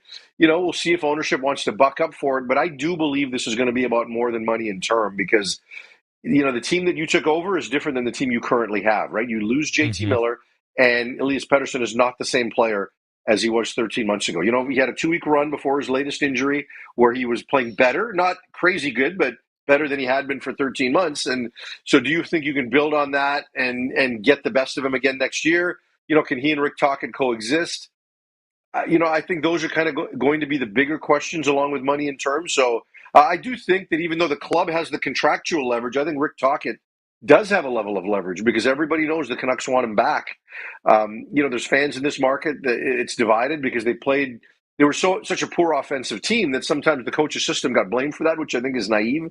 So I think the Canucks should bring Rick Tocchet back. I think they want to bring Rick Tocchet back, but it's going to come down to whether Rick Tocchet wants to be back unless he feels good about what Jim Rutherford and Patrick Allvin tell him are going to be the offseason changes because this team needs some. All right, and we'll wrap on this tonight in Chicago. Ovi watches on. They're playing the Blackhawks. Does Gary Bettman and Wayne Gretzky end up on the ice with a little ceremony? Can Ovi do it tonight? No, look, I don't know that it happens tonight. I think it's going to take a couple of games. How interested are you? Like, I'm conflicted on this, right? Because, and I know the political stuff shouldn't matter, but, given Ovi's connection to the Russian president and what's going on with that country and Ukraine and all of that, like, I've always liked Ovi, but I don't feel good about it. And, we know what's going on, on the Gretzky side of it. So I know I'm talking to somebody in a different market, where there's different political sensitivities and things like that. So I'm curious because I'm not as excited as I once was. And I remember when Gretzky was coaching Phoenix, right? And it was early in Ovi's career. And I remember having a conversation with Gretzky about Ovi. And he said, if anybody's ever going to break my record, it's that guy. Because I've never seen anybody who loves to score like that guy. Every time he scores, like, just look at the reaction. He is so hungry. Like, Gretzky called this shot like 15 years ago, that if anyone was going to break it, it was going to be him. But for me, as we know what's going to happen, and the year that Ovi's had is impressive at his age, I'm just a little less excited about it. Am I wrong to say that? Once he got under 10 goals, I started caring. Now it's kind of neat, but I think once it's gone, it'll be gone, and let's get ready to go to the playoffs. All right. It's Farhan Lalji from TSN. We'll catch up with you next week. Farhan is brought to you by the Cooperators. It's time to get financially fit. Cooperators can build a plan that works for you, investing in your future together. The Cooperators. We'll take a break. When we come back, the Western Hockey League playoffs continue tonight. There are teams on the brink. And one team is already, no one's golfing yet. We know that, but they're home for the summer, should we say. The Sportscage continues next. We're streaming on our YouTube channel at sportscage.com and on the radio at 620 CKRM. 620 CKRM on location. Hey, here we go. Time is a factor. 2 hours and 20 minutes remain, just over, to get a ticket for the Humboldt Broncos Winner's Choice Lottery. Great way to support a community organization and a fantastic way to win some big bucks. If you're playing the odds, I know there's a lot of sports people out there. They love to play the odds. This is your lottery because we only have 2,800 tickets printed off. And 2,800 tickets, that's a minimal amount. I've seen lotteries where there's 5,000, 7,500 tickets. This is 2,800 with over $170,000 in cash and prizes up for grabs, including the $100,000 payout, one of 3 truck packages. We've got subsidiary draws, a massive 50-50 that's getting close to $95,000 and more. Pick up your tickets. Cost $100 or 5 for $250. The 50-50, $25 each, 10 for $50, 100 for $100. 1-833-825-2025. 1-833-825-2025. I'm Fraser Tolmie, and I'm running for re-election as your Conservative Party candidate for Moose Jaw Lake Centre Lanigan.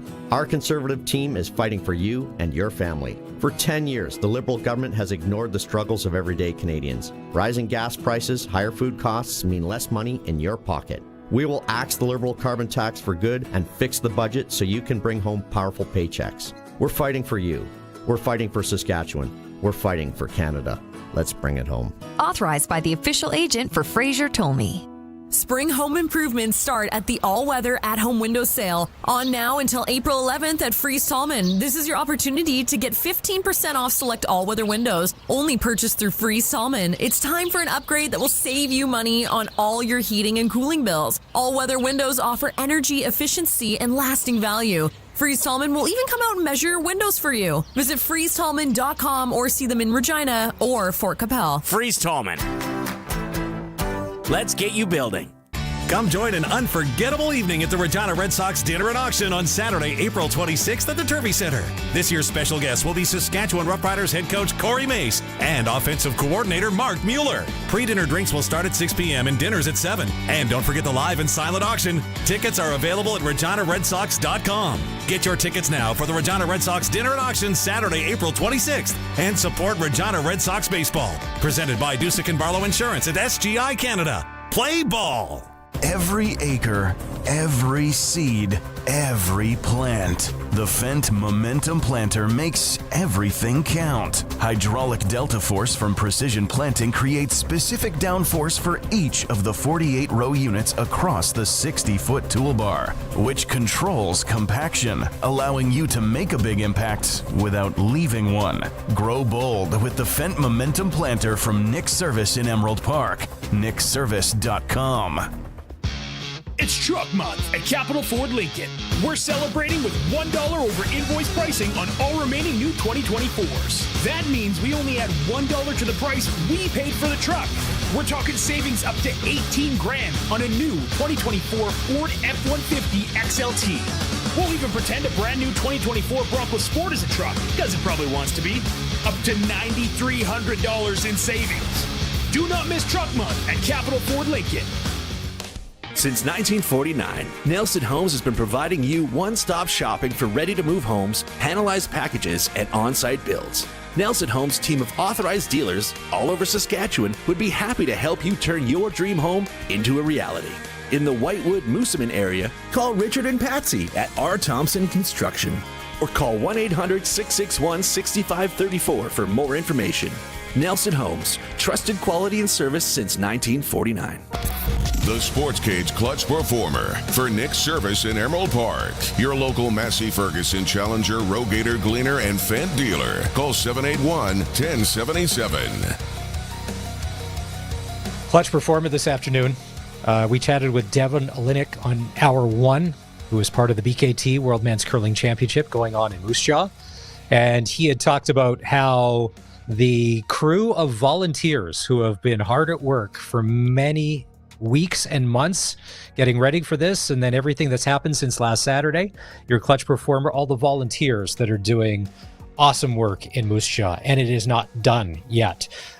Team Canada, Brad Jacobs, run their record to 10-1. They beat Austria earlier today, 8-2 tonight. They will take on the U.S. They'd already secured a playoff spot. Double C's, correct? Now, with that win, Jacobs, Team Canada, they're automatically into the semifinals, correct? I'm not sure. I'm trying to find that. Yeah, I think that was our situation that we were in. That if we're into the semifinals, we're in the playoffs for sure because we're 10-1, and with our game against the U.S. tonight, it would be great. Could you imagine if first place you're automatically in the final? Wouldn't that be whoever did up that tournament draw in our favor? Nice. Is it too late to change? The one thing it does say here is the victory also secured a spot for Canada in the men's team discipline at the 2026 Winter Games. So that win clutches them a spot for the Olympics. Yeah. You know what? I would love to know in the mind of a curler. Now, there's some people, especially in hockey, would you much rather win a Stanley Cup or a gold medal playing for your country in the Olympics? Some would say Olympics and lots would say Stanley Cup. Now, in curling, is a curling world championship worth more than an Olympic medal? I don't know. I think maybe the Olympic medal may weight more in curling because it's only every 4 years. I don't know. That's a tough one, right? Yeah, I guess it depends. Like, ask a guy maybe like Sidney Crosby, you know? Like, he's got 3 Stanley Cups, and he's got a bunch of medals. Yeah, and a bunch of medals. What do you think he valued the most? I feel like probably one of his favorite moments would have been the golden goal for sure. Sure.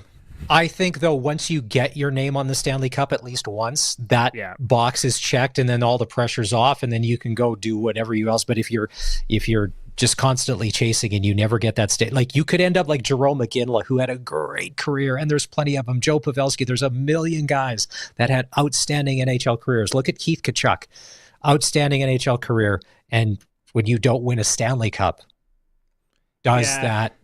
I think in the hockey realm, it's the Stanley Cup. Maybe in the curling world, it's different. But Brad Jacobs, I want to go earlier this week on the show. It was mentioned, but then it got passed over. Because whenever we talk about stuff like birthdays, anniversaries, Barney usually brushes it off like it's no big deal. But Colson had mentioned, but I think it was back on Monday, that it's his wife's birthday and that he was very busy working on a plan for her birthday. I think was it today, Colson? Is it tomorrow? Like, how are the plans going? Are we like hours away from activating this? Like, what's happening? Because we didn't get a chance to cover it on Monday. At this point, there is a chance she is listening. So okay. I cannot share any of those details, of course. Yes, it is her birthday today. Okay. So there are some plans that are happening tonight. There are some plans that are happening next week when some more family and friends are available. But that's really all I can say on it. Sworn to secrecy. Yeah. It's nice. A 2-day birthday celebration. See, I love the fact that you're a newlywed, you're young, you're in love. Can I ask, how old is your wife? I feel like that's a trick question, sharing a woman's age, right? Well, no, if you ask, it's funny, when guys are talking to guys, it's one thing. Like, if you were to ask a woman in person, someone would be like, whoa, that's on the line. You don't ask a woman her age, but when we're talking, you don't have to share. But I appreciate it. My wife's birthday is on the 21st. And so I'm in that planning, because we kind of had the talk around Christmas of, instead of getting her a gift, she wanted something that was thoughtful. So then it took a while, but I think I found something thoughtful. Guys, and maybe you come to this show for sports, maybe you come for life advice. I don't necessarily know that we do a great job at either, but sometimes just going and buying something and it's a little expensive, that doesn't necessarily connect. Something thoughtful is way better. And that maybe doesn't mean it's worth a ton of money, but if there's a sentiment there, if they've ever mentioned that to you, trust me, it's 100 times louder than what they've told you. Should we get a splitter made called Maz's Marriage Advice? What do you think? Oh, yeah. So no, I don't know about that. That probably. Speaking of batting averages, it's a full-on thing. Now you don't want to talk about it. You're like, oh, don't take my advice for it. You know. Oh, yeah. Oof. I don't know. Oof. Yeah.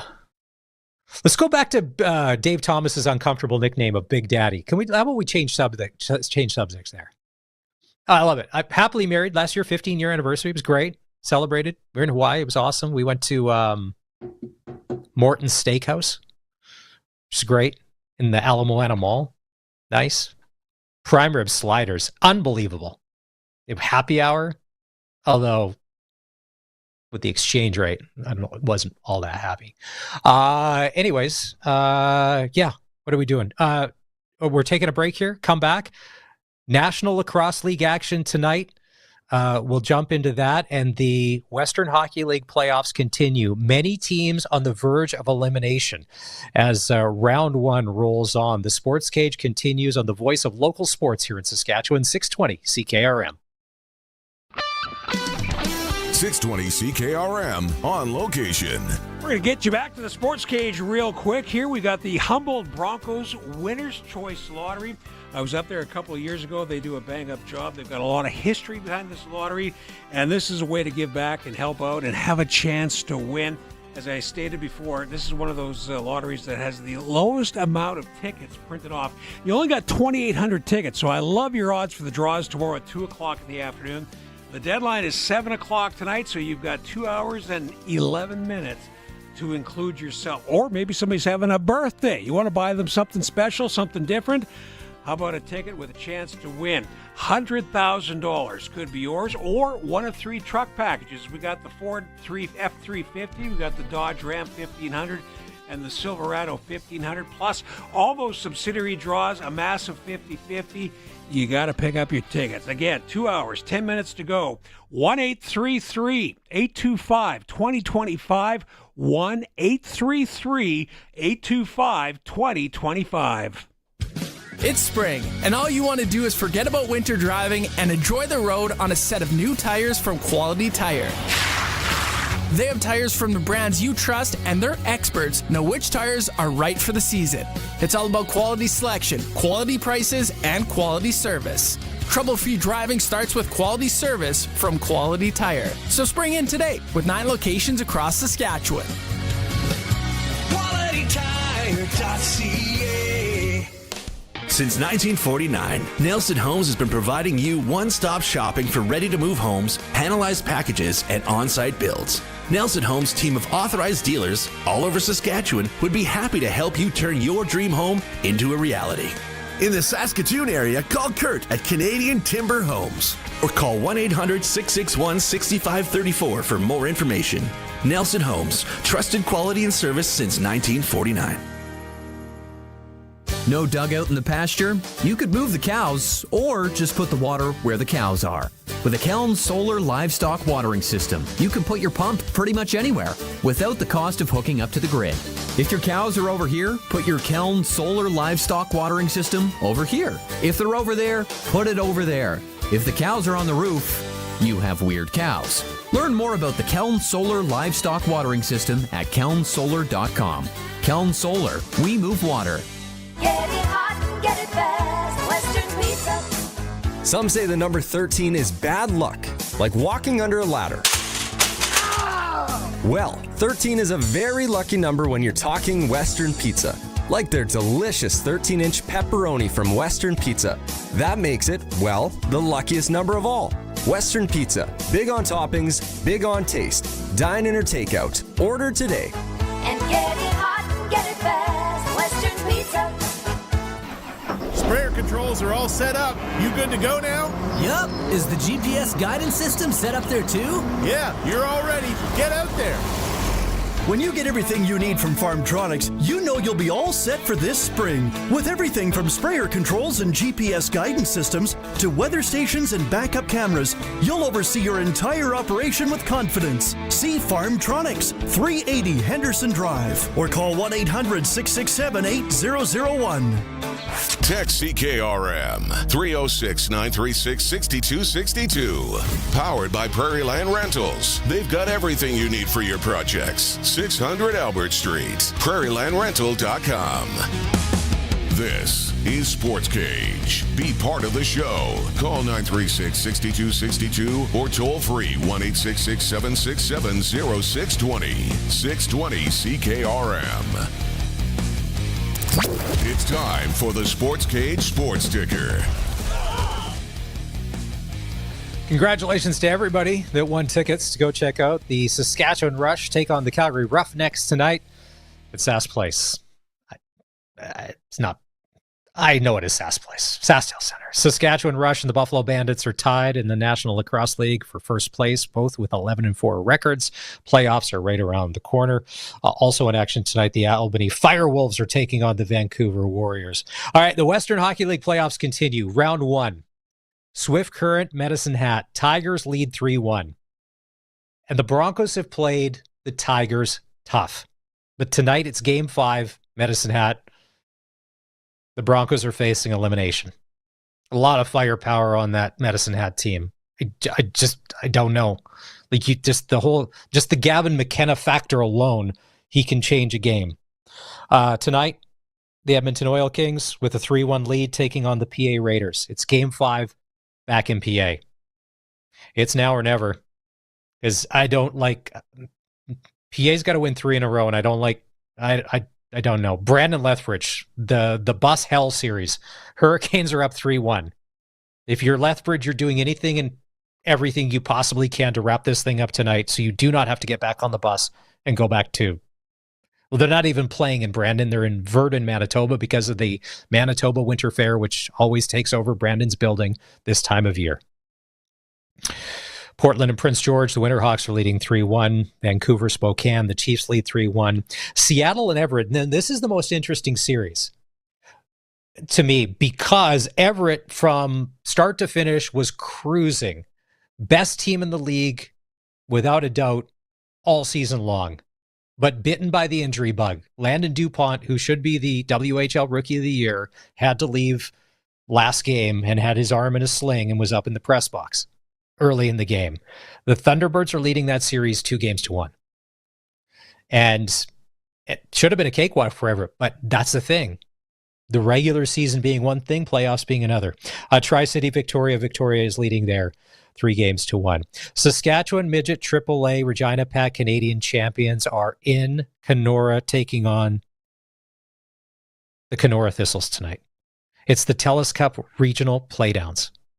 Yesterday, Regina beat the Winnipeg Wild 5-1. Taylor Tabashniak, outstanding. Next year, he's playing for the Pats. Something special there. Tonight, they're taking on the Thistles. What do we know about Kenora? Nothing. It's hard to get a scouting report on a midget AAA team from Kenora, Ontario. But here's the thing. Because there is no playoffs, it is the overall records to make it to the championship final on Sunday at 12:30 our time. Because tonight it's the Kenora Thistles, and then tomorrow the Thunder Bay Kings. Tomorrow's game starts 10:30 Saskatchewan time, and I know a lot of people are going to be watching on Flow Hockey. The winner of all this moves on to the TELUS Cup in Fraser Valley. That'll run April 21st through the 27th. All right, it's time to take a break. If you missed any part of the show, we've had Farhan Lalji, we've had Big Daddy Dave Thomas, JB Neugebauer. You can always catch the podcast, and you can grab those at sportscage.com. On the way next, Saskatchewan Roughrider color voice Luke Mullinder joins the show on the home of the Saskatchewan Roughriders, 620 CKRM. 620 CKRM on location. Go Saskatchewan. Want to invite all of our 620 CKRM listeners to grab a ticket for this very special lottery. We've had a lot of our listeners over the years win prizes, and we appreciate your support, and we're hoping we can count on you this year. It's the Humboldt Broncos Winner's Choice Lottery. Over $170,000 in cash and prizes to be handed out. All those draws are going to be made tomorrow at 2. The urgency is the fact that the 7 o'clock deadline is not that far away. You've just got over 2 hours to become involved and help out. And Cade Kennedy, I know Dazza Mitchell, and even Coach Carter Hansen of Craven, they would all love to have your support on this one. Again, $100,000 up for grabs. We've got 1 of 3 truck packages.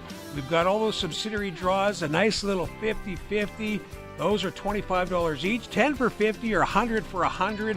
Grand prize draw, it's a $100 ticket or 5 for $250. Only 2,800 tickets. Get yours. 1-833-825-2025.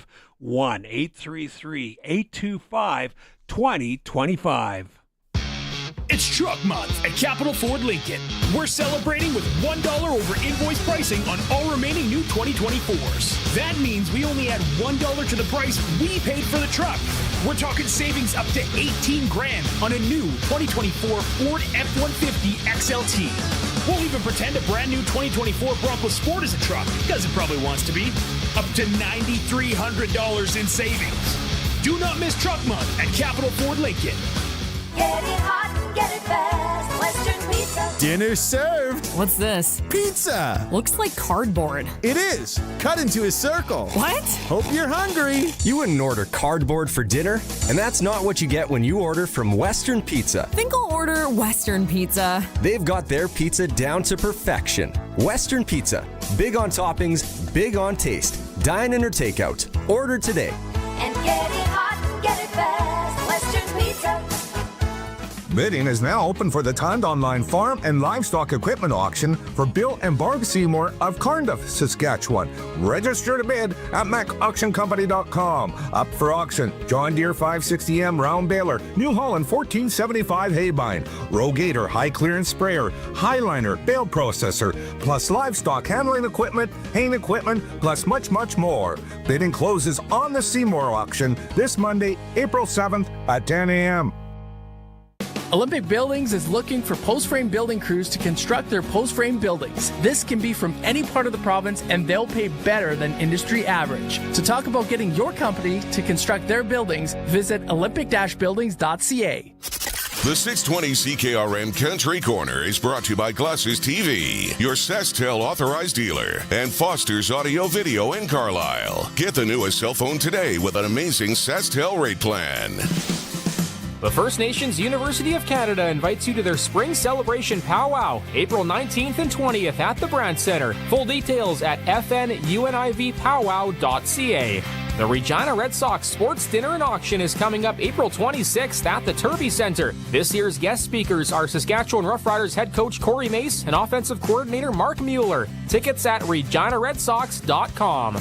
The Bellamy Brothers take the stage at the Connexus Arts Centre on April 30th. Enjoy a fun night out by getting your ticket at connexusartscentre.ca. And spend your Saturdays with the Symphony. The Regina Symphony Orchestra has exciting and fun events planned over the next couple of months. Explore the full concert list at reginasymphony.com. For more information, visit 620ckrm.com. This is 620 CKRM Regina, a Harvard media station. Available everywhere on the CKRM app, Radio Player Canada, and at 620ckrm.com. It's 5 o'clock. Good evening. I'm Corey Atkinson from the sasktoday.ca newsroom with 620 CKRM News for Echo Sound and for Capel. Stay connected with a new cell phone from Echo Sound. Call 306-332-6711. The Public Complaints Commission is reviewing a complaint made by a community member against Regina Police Chief Farouk Sheikh. The Board of Police Commissioners says it takes the matter seriously and wants to protect public trust during the investigation. To support a fair process, the board has temporarily removed Chief Sheikh from active duty. Deputy Chief Lori Lee Davies will be interim acting police chief. The PCC will lead the investigation, and no further comments from them will be made until after it is finished. It's been an interesting first 2 weeks of the federal election campaign. With 3 weeks to go, there is still time for the major party leaders to make an appearance in Saskatchewan, as none have ventured to this province so far. More from Sask Today's John Cairns. The federal election campaign continues to bypass Saskatchewan. As the second week draws to a close, none of the major party leaders have made it to the province. The main campaign issue so far continues to be the tariff impact, with President Donald Trump's reciprocal tariffs hitting countries around the world this week. Liberal leader Mark Carney and Conservative Pierre Poilievre both had to respond on the tariff issue. Back in Saskatchewan, the Liberals now have a full slate of candidates in place for the province, while the NDP had all but a couple of spots filled as the week ended. For Sask Today, I'm John Cairns. The Food, Fuel and Fertilizer Summit is rapidly approaching. There will be panel discussions focused on trade diversification, overcoming trade barriers, and food and energy security. CEO of the Saskatchewan Chamber of Commerce, Prabha Ramaswamy, says trade is on the top of mind for everyone. One of the things that the summit will focus on is highlighting Saskatchewan's leadership role in securing Canada's place in a volatile global economy. The summit is being held Tuesday and Wednesday from the Delta Hotel in Regina. Regina NDP MLA Alina Young paid a visit to Yorkton today. She was here in her role as Shadow Minister of Jobs and Economy in the aftermath of the latest news concerning U.S. tariffs. With the United States tariffs on steel and aluminum, I was meeting with ag manufacturers this week who are incredibly concerned, as well as the tariffs from China on canola and peas, which are having a devastating impact, obviously, on prices, on economic security for farmers, and need to be taken off immediately. Young says the Saskatchewan Party government seems to be ill-prepared for the ever-changing tariff landscape. And the 11th Avenue Revitalization Project in Regina is entering its third and final year. Work is happening between Albert Street and Broad Street to upgrade roads, sidewalks, lighting, and underground utilities. The project, supported by the City of Regina, Sask Power, and SaskTel, aims to improve safety and accessibility. The project is part of a bigger plan to make the city centre more walkable and welcoming. It's 5:03, and that's your 620 CKRM News. Read more stories from around your community and around the province at sasktoday.ca and 620ckrm.com. Your weather is next. Let's get out on the water. Now is the best time of year to buy a boat or pontoon at Kevin's Marine. Cast a line in a Lund fishing boat. Take the family out on a Four Winds boat. Or head out on a pontoon by Harris or Crest. Powered by Mercury Motors at the lowest prices of the year. There are manufacturer's rebates, dealer discounts, and low payment financing on a great selection of boats and pontoons. Plus Shoremaster aluminum docks and lifts. Kevin's Marine in Fort Capel. Enjoy your summer. Get out on the water. Stop by or shop online at kevinsmarine.com. Oh, finally. There it is. Whoa, did you order pizza? No, even better. I called Echo Sound, your SaskTel authorized dealer. Oh, so what'd you order? Well, they have all the top-of-the-line smartphones with all the latest features. And so many great plans, man. Oh, nice. Oh, it is the pizza guy. Hey, guy. Tell him to go away. We're waiting on Echo Sound. Echo Sound, your SaskTel authorized dealer in Fort Capel. EchoSound.ca. We'll still take the pizza, though. SaskToday.ca is your local news source, proudly serving communities all across Saskatchewan. Sask Today's team of local journalists are on the ground focusing on local topics that matter to you. From agriculture, local community news, sports, and more. Find it all at SaskToday.ca. Sign up for our daily news digest at SaskToday.ca. From Harvard Media, everywhere. I'm standing brazenly tall for Canada. Ron James here. Let's keep her going. Proudly stand together in the land of 2 4s and 5 0s and butter tarts and buy Canadian. Check the labels. Make sure it's made in Canada. And let's just give her. Shop as if your country depends on it. Keep your money in Canada for Canada. The Country Music Rewind with Colin Lovequist. We are going to look at the year 1999. Paul Brandt had a new single. George Fox was back on the chart. The Wilkinsons were rolling along. Shania had another big release. Crawford's Country Music Rewind. 1999. What a big year. The Country Music Rewind with Colin Lovequist. Brought to you by Crawford's No Frills. Saturday afternoons at 4 and Sunday afternoons at 1. On Country's Greatest Hits, 620 CKRM. Not a lot of cloud cover in place through this weekend, mainly clear sky overnight tonight. Temperatures are still running a little bit cool, down to around -10 with a generally light breeze, occasionally a few higher gusts early on in the night, but most of the night nearly calm to very gentle, which means not a big wind chill factor. It's a sunny Saturday waiting for us. Once the sun comes up in the morning, we'll get up to around 8 degrees through the afternoon, a nice recovery. Holding at -5 for Saturday night. Statistically, pretty average day right there, with a high of -8 and a low of -5, but Sunday is a touch cooler. Still sunny. The wind just goes into the east and northeast briefly. Takes us out of that southwesterly warmer direction. We're at 5 degrees on Sunday afternoon. Then the warm air begins to make its next push. This one a more decided push. We'll be at 7 still on Monday. Not a big change yet, but a partly sunny day on Tuesday. Getting close to that 10-degree mark. Cloudiness a little more prevalent into Wednesday. We'll be into the teens. With your 620 CKRM weather forecast, I'm Precision Weather meteorologist Phil Spivak. When you want the best for your truck, you want Line-X. Your truck has withstood the harshest elements Saskatchewan has thrown at it. Rocks, gravel, rain, sleet, and snow, and left with no chips, no rust. Line-X protective coating keeps your truck's bed liners, rocker panels, and bumpers looking like brand new. Don't settle for Brand X. Go with Line-X. It's serious protection. Come see why everybody loves taking their truck to Line-X Regina for their rocker panels, bumpers, and more. Line-X. Make your truck complete. 1865 McCarra Street. Here at Home Hardware's Bring Beauty Tone Home Reno sale, everyone's saving on everything they need to tackle their reno project. Like bringing their living room into this century with 25% off Canadian-made Beauty Tone Pure Interior and Specialty Paint. Or tackling that bathroom reno with up to $200 off max shower units. That's better. Earn and redeem Scene Plus points at Home Hardware and Building Centers right now during the Bring Beauty Tone Home Reno sale. But hurry, sale ends soon.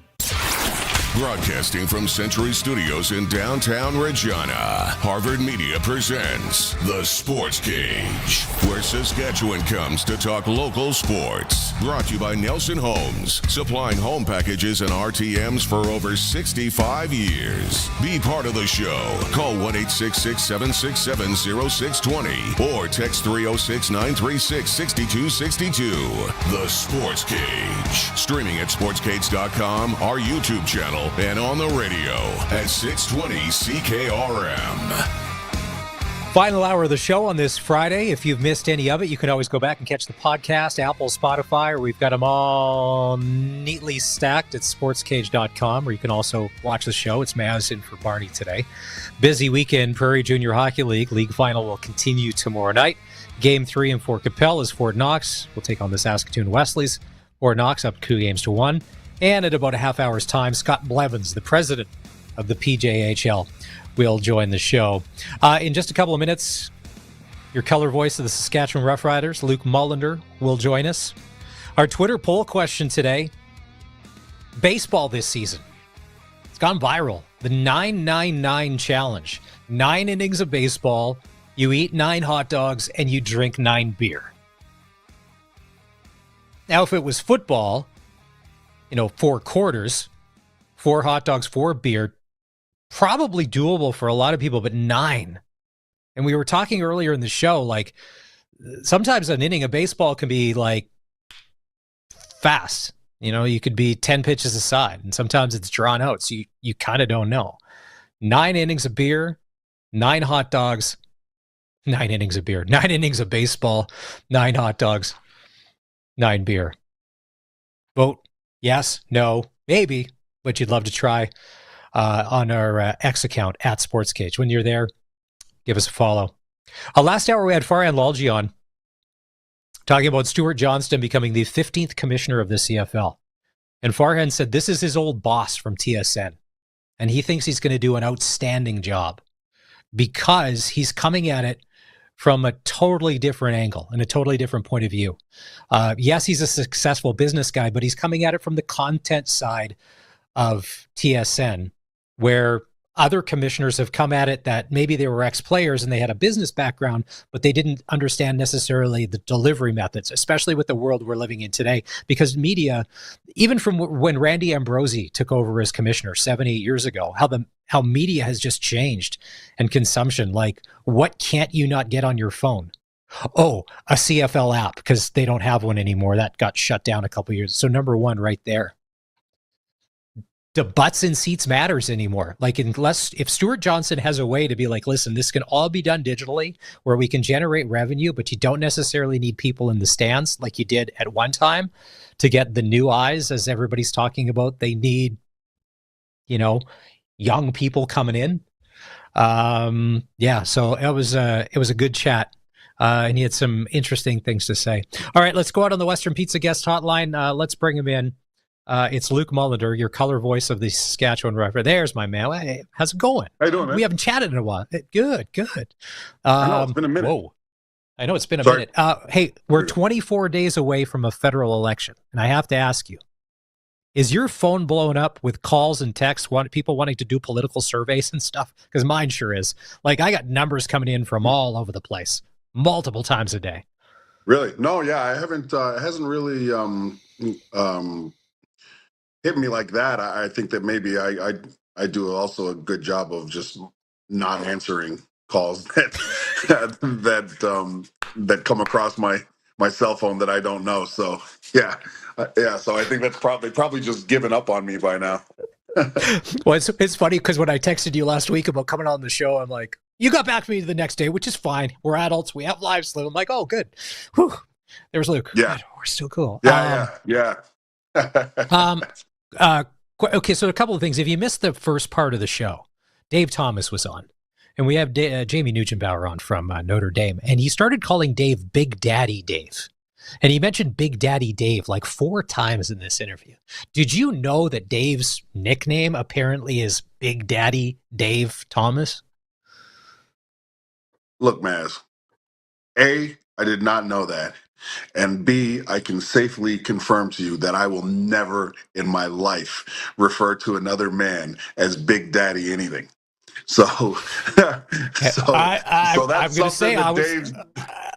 I was a little taken back. The first time he said it, I was like, did he just call Dave Big Daddy? And then he said it 2 or 3 more times. And even the double C's, Colson and Curtis, were like, yeah, we heard that too. So maybe when you guys are on the road, you know, it's a long flight somewhere, maybe you get backstory. I'm not going to ask. I feel uncomfortable. I don't even want to know. I don't want to know the backstory to that. I'm not interested in the backstory to that. Okay. Tomorrow night, you're in Zenon Park at a sports dinner. Is that it? Yeah. Yeah, I'm looking forward to it, man. I you know what? It's funny. I was very humbled to be invited out to chat at Zenon Park, but I've heard a lot about it, and Dave said a lot of great things about it. So, you know, anytime you can get out into Saskatchewan, I spend obviously a lot of time in the centers, you know, Regina, Saskatoon, and some of the other larger towns, but very rarely do I get to travel into rural Saskatchewan, and I love touching base with Rider Nation in our rural area. So I'm excited about it. And you know what? I get to hang with a couple champions in another sport. So it should be a good evening. And it's always an added bonus when you are able to raise some funds. Okay, that's good. Dave did want to get us to ask you if you speak French. We don't know the meaning behind this, but apparently it's an inside joke or something. I don't know. Dave wanted to know. Well, I know enough French to know if someone's talking junk about me. Okay. So, all right. So I think that I would be comfortable identifying if someone was talking a bunch of crap. But other than that, I'm one of those guys who I can understand it, but I can't have the conversation behind it. So. All right. So tomorrow night, if you're going to be at who else is with you at this sports dinner in Zenon Park? I'm not sure. I know just Dave Thomas and then two NHL players. I think they're obviously a little bit younger than I am. I think they're just starting out in their NHL careers. But I'm excited to meet them. I don't have it right here in front of me. I forgot their names. But obviously hockey is such a major part of this province as well, right? So it's always good to be able to mingle around guys that have different experiences in life, right? Just because the sports are 2 different sports and they really sort of fly in 2 different planes as well. All right. Stuart Johnston named the 15th commissioner of the CFL earlier this week. Stuart was an executive at TSN. He knows the league inside and out. Your thoughts? My thoughts are obviously having a TSN guy there secures the TSN contract probably, right, for the next few years. And that's something that as much as you talk about developing new streams of revenue for the league, you also have to spend a fair amount of time ensuring that the existing stream of revenue remains as well, right? So hopefully that will solidify the relationship with TSN moving forward. I heard the sort of back end of some of the comments that you were making about TSN thinking that he's a great fit for the league. I'm curious to see, obviously, this is a guy that comes from a world where they are just beginning to figure out how the rest of these digital platforms fit into the strategies when it relates to getting sports into in front of the viewer, right? It's not just the Canadian Football League that needs to reconfigure or reimagine the way sports content is viewed. It's the NHL, it's the NBA. So again, the problem with the CFL, though, is that while we're trying to reimagine what the next phase of viewership looks like in sports, the CFL is one of the only models that still relies on that butts in seats revenue aspect. So he's got a big job. He's going to have to be extremely political. You have to be able to navigate the nuances of the different ownership models in the league. So he's gonna have to understand that. He's gonna have to again, he's going to have to bring people together in terms of the CFLPA, in terms of the referees, the team owners. So it's a massive job, but it sounds like he can do it, and sounds like he's prepared. So let's just get behind him. I think that one of the things that the CFL needs to do is whenever you have a leadership change like this, you've got to get behind the guy that's involved in it, right? He needs our support, and hopefully he can bring us into this next phase that I think we've been talking about entering for the last few years, or surely since we've left COVID. Right, I'm excited about it. I'm excited to obviously meet him at some point, and I know that everybody is. So, again, I think it's about embracing him and then being open. We've got to be open to new ideas as a league, right? Because again, you were talking about on the back end of your thing about him is like, yeah, you're right. Like we have a butts and seats revenue model, right? And, does Canada have the capacity, Maz, to create a gambling model the size, and that's as sustainable as the ones in America, right, around the NBA and the NFL? The answer to that, to the capacity-wise, is probably not. So you have to take things that you see are working in other spots, and then you have to kind of take what you actually have when it comes to the Canadian Football League and its capacity, just as a country, and you have to find the middle ground, because you're never going to have the capacity you do in the States without a sheer population, right? But you do have to figure out the things that make those models successful, and then apply them into the Canadian Football League. Color analyst Luke Mullinder joins us on the Western Pizza guest hotline here on the Sportscage. Now, with Stuart Johnson coming from TSN, here's the first thing I'd like to see them do, is from a TV tech standpoint. All right? The way that they shoot the Grey Cup and the playoff games, spider cam at every game, more cameras. The NFL has had goalpost and first down cameras now for years. Those are the kinds of things as a fan.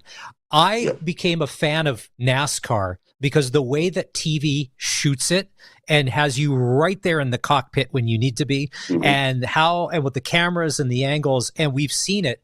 And if that means allotting more budget, like I get it. If the spider cam, it's funny. The broadcast booth where you guys are is right next to the TSN booth. And right next to you, when the money is there for that game, are the spider cam guys. But unless it's the playoffs, spider cam's not there.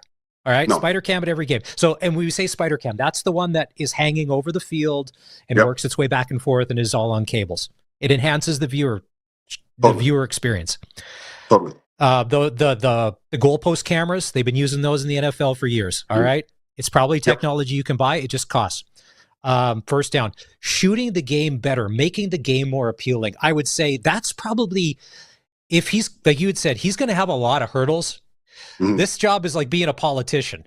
Like you've got to, all these different, something small like this is in his wheelhouse. If this is just a matter of money and camera and technology, well, that's an easy check mark. I would start there and start stacking wins that way. Yeah, you always have to take the low hanging fruit right away, right? But I agree with you. I think that we do have some capacity to improve the way the game is viewed.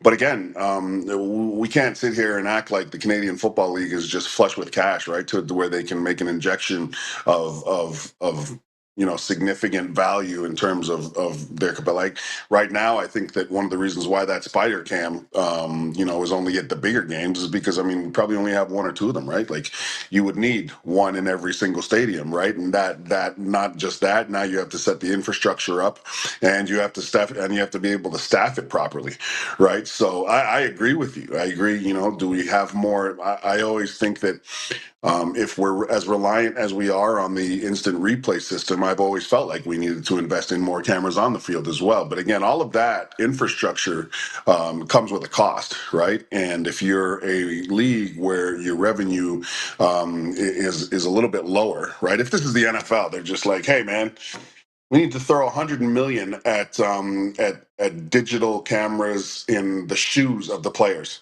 right? They're like, oh, okay.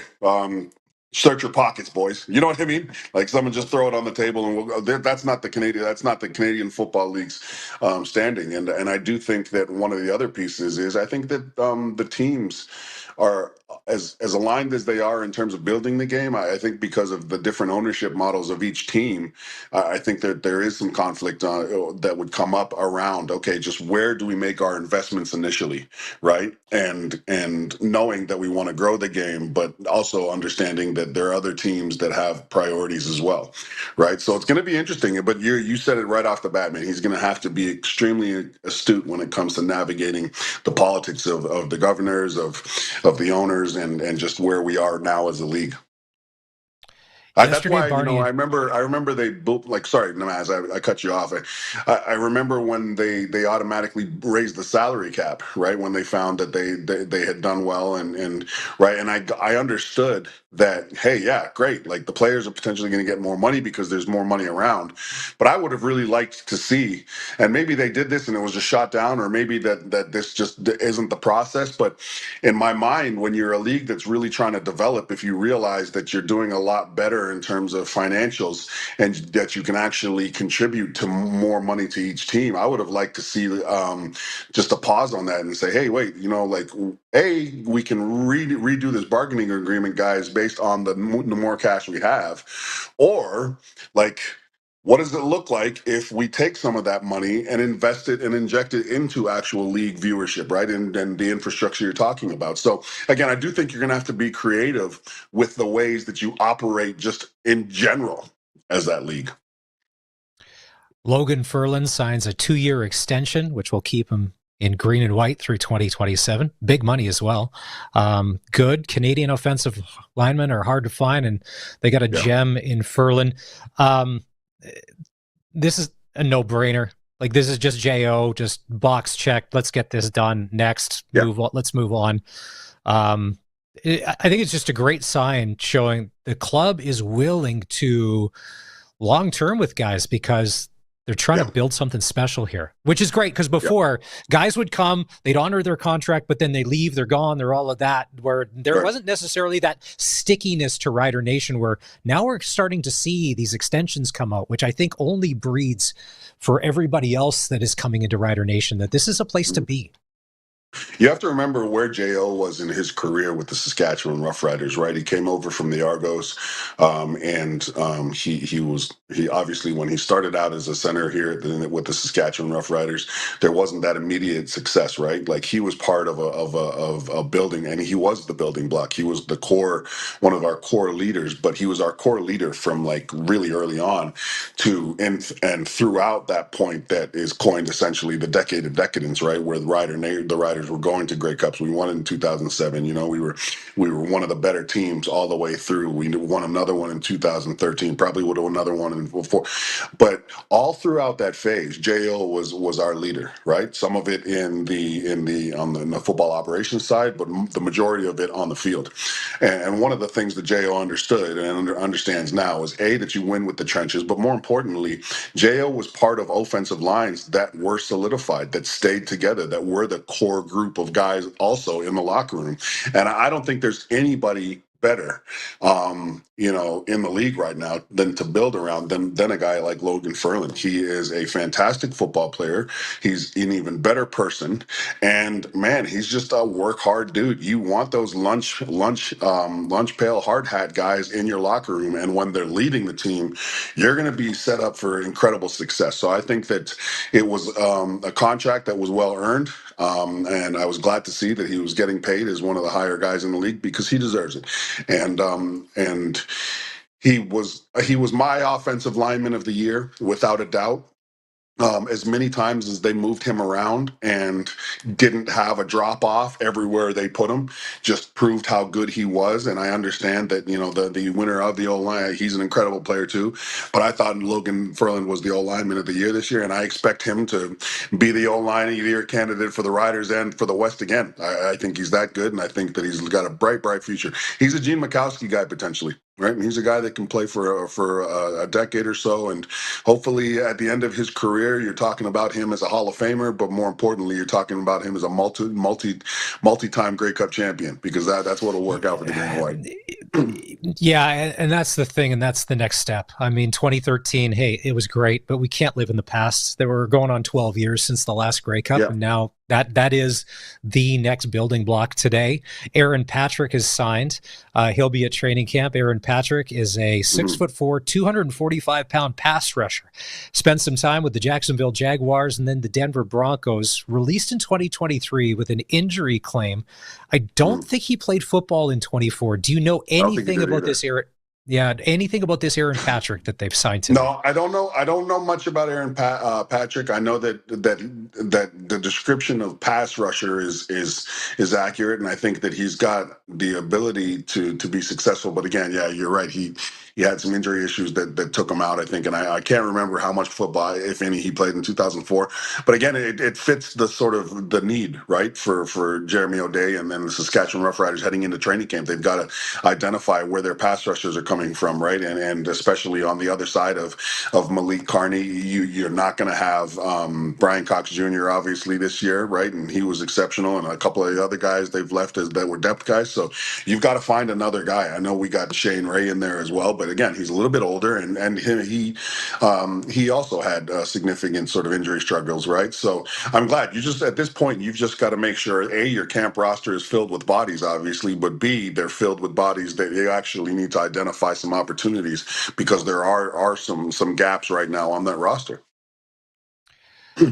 CFL draft order released yesterday. Stamps picking number 1, and then with the BC picks, they'll pick again at 8. We had Randy Chevrier on the show last week, and we asked him about Jake Mayer, and he said that he got a chance to know Jake during the COVID years, and talked about what a great guy he is just as a person, but then as a teammate, and that sometimes the spotlight in Calgary got to him, the shoes he had to fill when at times that's what brought him down. And he thinks him coming in as potentially a number 2, not a lot of pressure, the Trevor, it's the perfect situation. And he thinks that he can do great things. And he thought we're incredibly lucky that a Jake Mayer on a team-friendly contract could really do that up. And then we get the Tommy Stevens, because we were talking about Stampeders East, basically, in Rider training camp. Do you kind of see that in Mayer as well? Because when he's on, he was great. But sometimes when the pressure was on, that's when it kind of fell apart, and he lost weapons, injuries, and it fell. You've probably played with guys like that sometimes when there's no pressure at all, they excel because it's house money. Well, I'm actually it's hard to imagine a situation here that Jake Mayer is going to walk into that doesn't involve pressure. I mean, this is Rider Nation.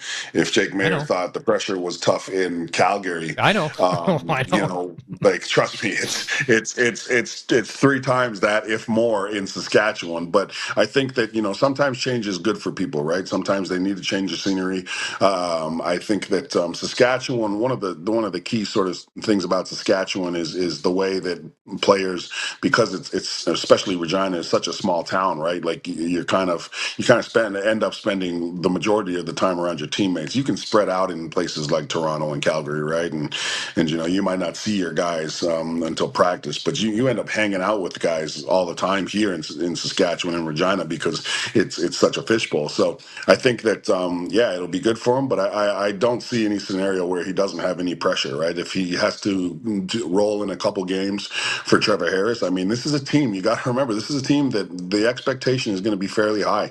They returned the majority of the core. They are a very good team on paper right now, and that team on paper was the same team that was in the West Final last year, right? So realistically, again, if you look at my last time here and the time before that, I was talking about them being, predicting them as the West representative in the Grey Cup.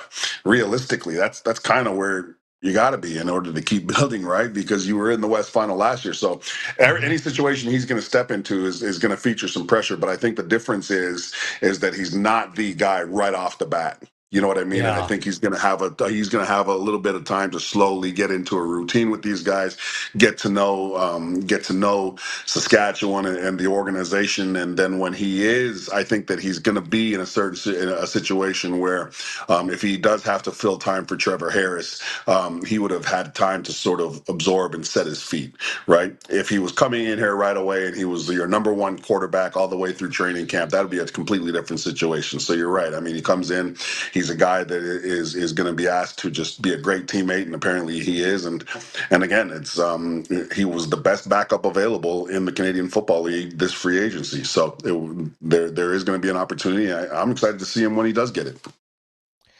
Rider Nation, we do love our backup quarterbacks. There's always been that love affair. Man, There's always been that love affair. Speaking of quarterbacks, let's switch leagues. Joe Milton traded from the New England Patriots to the Dallas Cowboys. Does it even matter, Luke? The Dallas Cowboys.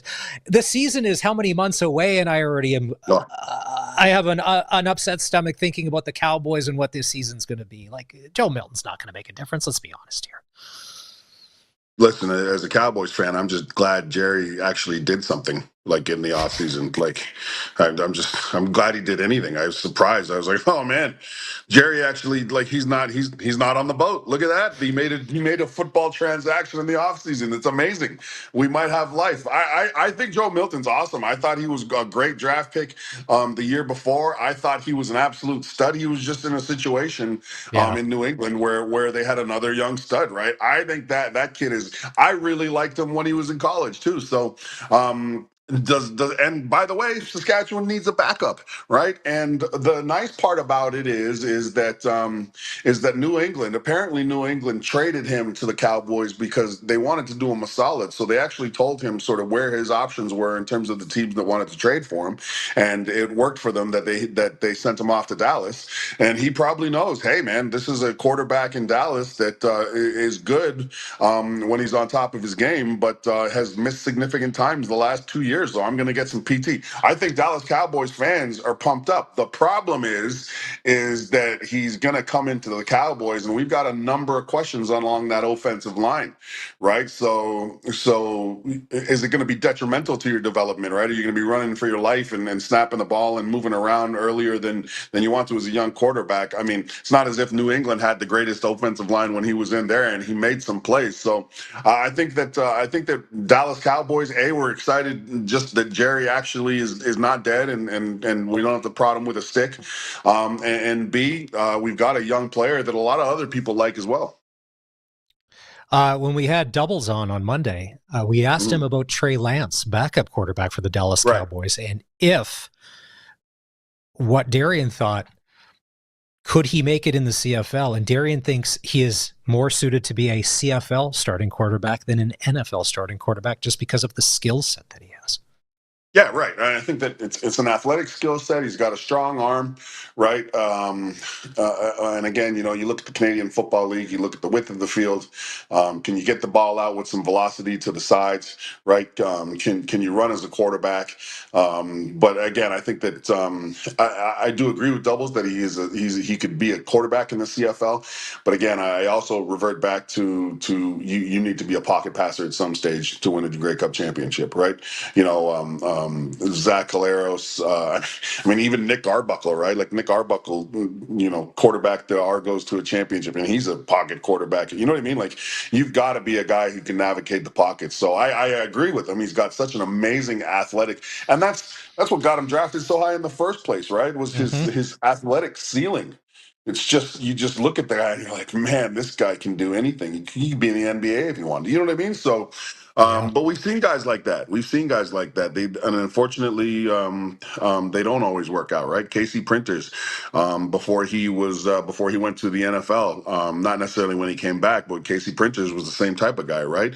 But at the end of the day, the flaw of not being able to sit in the pocket and pass the ball with accuracy got to Casey Printers, right? So I think that Trey Lance will always be probably, that athletic skill set is going to keep him employed as a backup. But again, that's not a bad thing in the NFL, right? Look at guys like Brian Hoyer, right? Like he's a Spartan, Chase Daniel. Man, but dude, these guys are set for the rest of their lives. Their families are set for generations being a backup quarterback. So that's nothing to shake a stick at there, man. You still got to be an amazing athlete, an amazing football player to be in the 1% that is the NFL.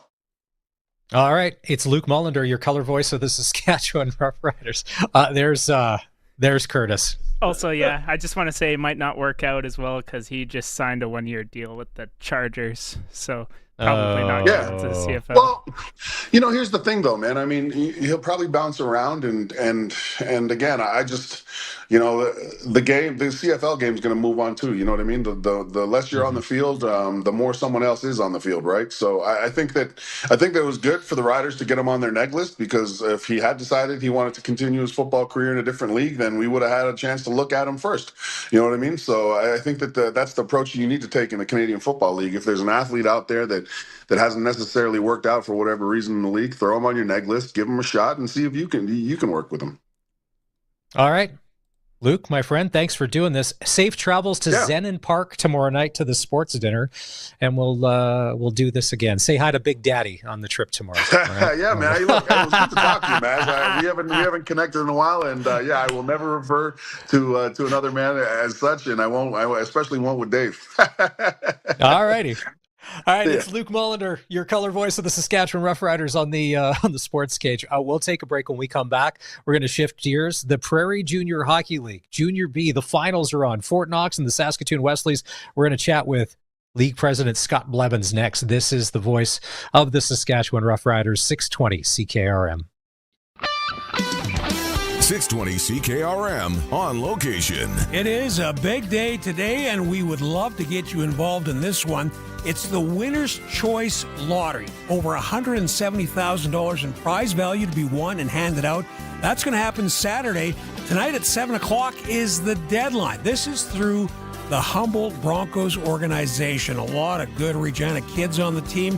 In fact, we have kids from all four corners of the province playing there, and we would love to support them. We'd love to give you a chance to win.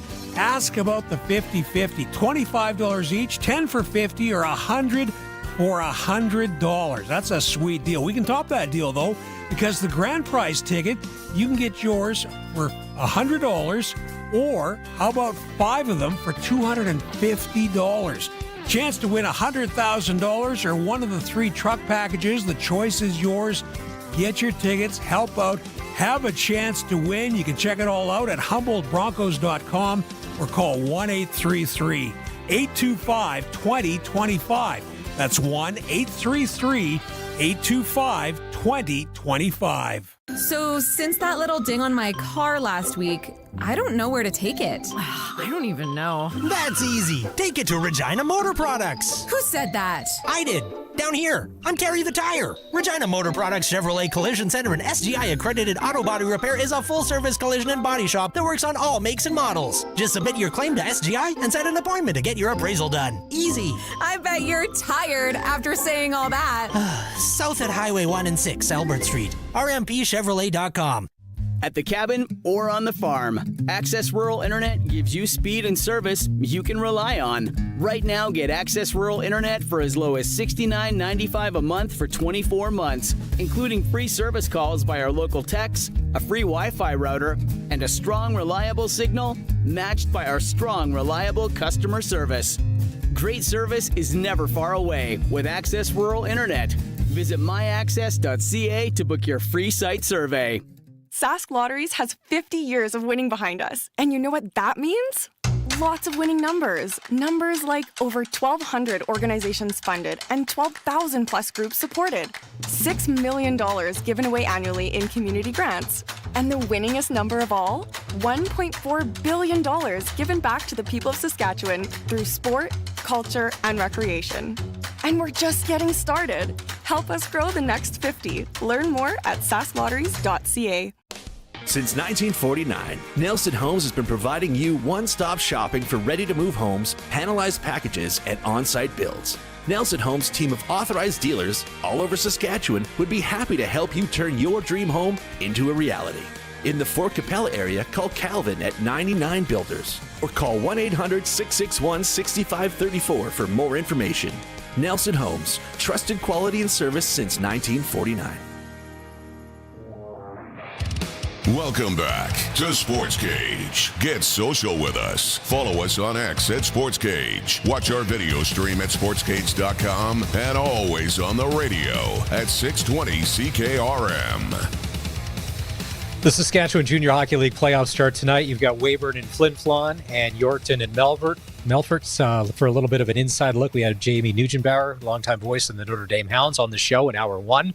If you want to go back and check out the podcast and get his thoughts on what he thinks is going to happen, well worth it if you're into it. And Benny Walchuk, our voice of the Yorkton Terriers, will be calling the game from Melfort tonight. There's also action in the Prairie Junior Hockey League this weekend. The playoffs continue tomorrow. The league final, Fort Knox and the Saskatoon Wesleys. It'll be game number 3 as it shifts to Fort Capel. Tomorrow night it'll be game 7. We hoping to chat with Scott Blevins, president of the PJHL, here in just a couple of minutes. OV Watch is on in the National Hockey League. Oh, we've got Scott on the, well, let's bring him in on the Western Pizza guest spotlight. He is the president of the Prairie Junior Hockey League as we get set for game 3 of the league final. Scott Blevins, welcome to the Sports Cage. Thanks for taking some time. How are you? I'm doing well. How are you? Not bad at all. Let's start here.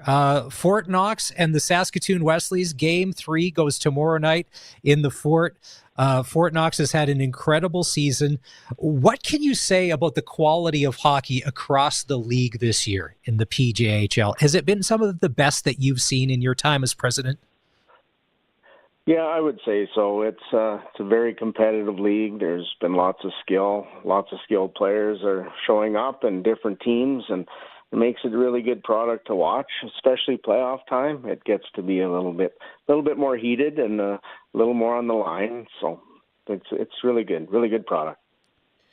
When we had head coach Matt Scott of Fort Knox on a few weeks ago, we talked about Junior B is such an interesting league, and it always has been, because the stories of the players that play in the league, some of these guys could be playing,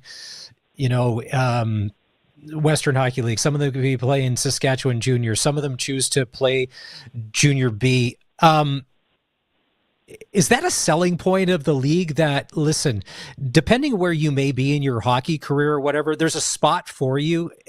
The square peg, round hole situation sometimes doesn't always work, but the talent is incredible. Like, some of these guys could be playing elsewhere, but they choose to play in the PJHL. Yes, and it's a league where, I've always said it's a league where, life's first, hockey second. Other leagues like the Junior A League is hockey's first, right? So, some guys they want to get on with their life and get school going, or they have a great job lined up and they want to keep going with their job, but yet they still don't want to give up on hockey, especially junior hockey. So that seems to be an element for them where they can actually play in a competitive league and still, get out and have fun. And, when I played hockey for many years too, and it's a bug, and guys want to keep playing and they don't want to give up that competitive spirit. Now, with the league final, Fort Knox and the Saskatoon Wesleys, Fort Knox has been a bit of a wagon all year. The Wesleys are down 2-0. If you're the West, if you're coaching the West, if you got to if there's a pep talk tomorrow night in the dressing room before the game, Scott, what are you telling that team from Saskatoon? Because they're down 0-2, and you know that rink in Fort Capel is going to be packed. What's your message to the team tomorrow night? Well, I think what happens is that Fort had a relatively straight line right to the final, right? They ended up sweeping. So when it comes to the Wesleys, they had a tough 7-game series coming into that, and then right into the series with Fort Knox. So they were competitive against each other all year. So I don't see that being any different tomorrow night. Now, I assume are you going to be at the game tomorrow night in Fort? Because we got game 7, or we got game 3 tomorrow at 7, game 4 Sunday at 3 in the Fort. It's just going to be packed house there. What do you see with these teams?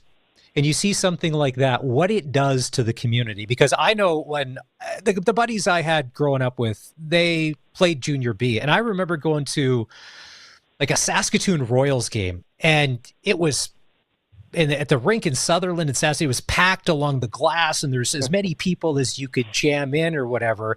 And just the atmosphere alone and what it does, because there's no better feeling than a packed rink on a Saturday night in a small town in Saskatchewan. That hasn't changed, has it? No, it definitely hasn't changed. And, you know, even Game 7 in Saskatoon, the rink was full, you know. So, I mean, I expect, you know, you see the smaller town rinks, and, you know, we have new teams in the league like Prince Albert. This is their second year in. And, you know, they had great fan support even all year. So I think it's, you know, it's definitely a product that people like. And in small town communities, it gets to be something to do, but also it's a good product, and it's a good family event to go watch. Scott Blevins, president of the Prairie Junior Hockey League, joins us on the Western Pizza Guest Hotline.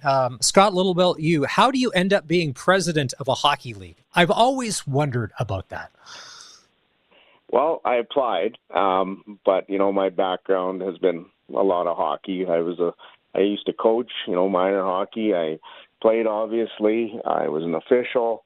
I was involved in some scouting, and hockey's been in my family and in my blood, because I heard you mention about the SJHL, which my brother is the coach of the Mustangs. So they're on a roll the last 2 years. So hockey's been in my family for many, many years. So I just unfortunately, I had to resign because I've got other commitments. It's more of a volunteer role, so this is my last year doing it, and hopefully maybe down the road when I have more time again, I can get back involved.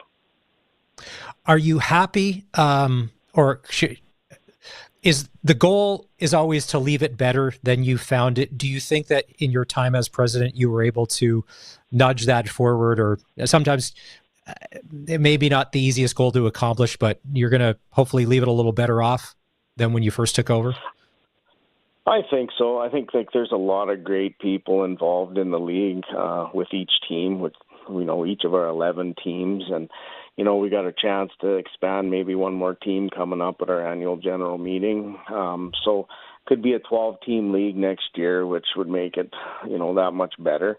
Anytime you have a balanced divisions, it becomes a better product and better competitiveness without having to look at any crossovers or things like that in the playoffs. So I feel like with the people that are involved on each of the teams, and of course, you know, when it comes to each team, they're the boss, right? So it's no different than the president. I mean, I take my direction from them and in our meetings and the management committee, and we look and we try to put the best product on the ice for the kids, the parents, and the fans.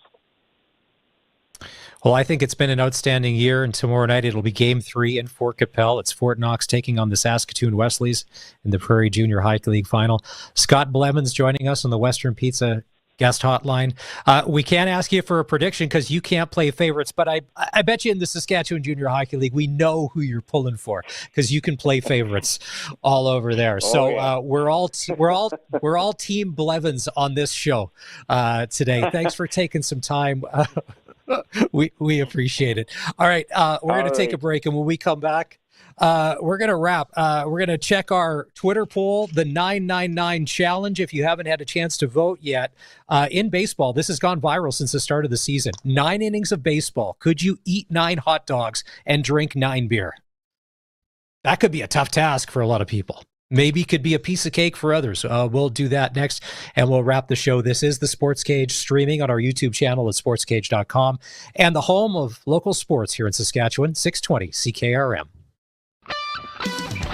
620 CKRM on location.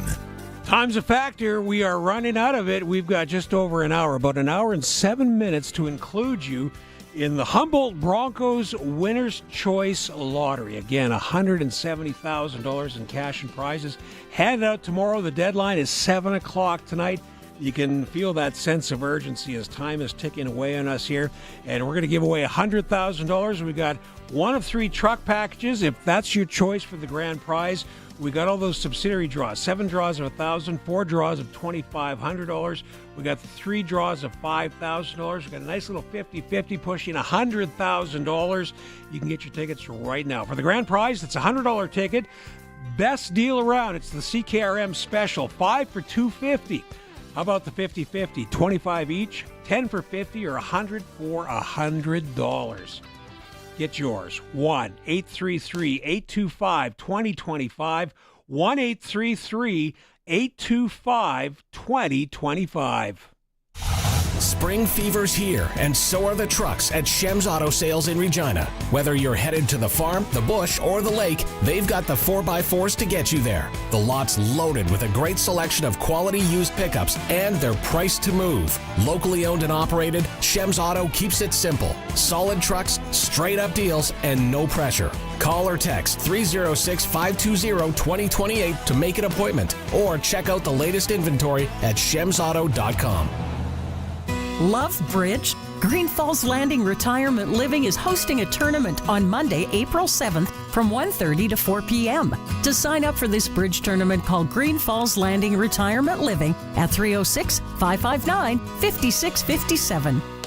Since 1949, Nelson Homes has been providing you one-stop shopping for ready-to-move homes, panelized packages, and on-site builds. Nelson Homes' team of authorized dealers all over Saskatchewan would be happy to help you turn your dream home into a reality. In the Fort Capel area, Melville, and Yorkton, call Calvin at 99 Builders. Or call 1-800-661-6534 for more information. Nelson Homes, trusted quality and service since 1949. Keep your equipment out of the rain and mud this spring by storing it in a new building from Olympic Buildings. A new building on your property can serve as a shop for equipment or hay storage, a riding arena, and so much more. Olympic Buildings in Regina can store it all. Visit olympic-buildings.ca. Text CKRM 306-936-6262. Powered by Prairie Land Rentals. They've got everything you need for your projects. 600 Albert Street. PrairieLandRental.com. If it's happening in sports in Saskatchewan, we've got it covered on Sportscage. Be part of the show.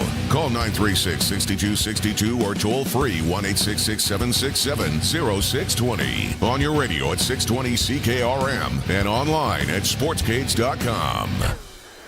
Final few minutes of the show here on this Friday afternoon. It's Maz in for Barney. Your weekend weather.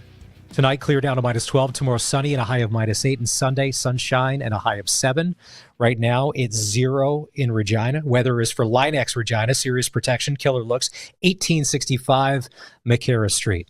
We mentioned this earlier. Ovi watch is on. Alexander Ovechkin needs 3 goals to break Wayne Gretzky's record. Tonight, they're in Chicago. If there's ever easy pickings, and here it is, he's got another one. There it is. Ovi. Who's that? Who, if he does get it tonight, whoever's playing goal for the Chicago Blackhawks, you will go down in infamy as the guy who gave up the Ovi record goal, and you will be in highlights forever. 2 away.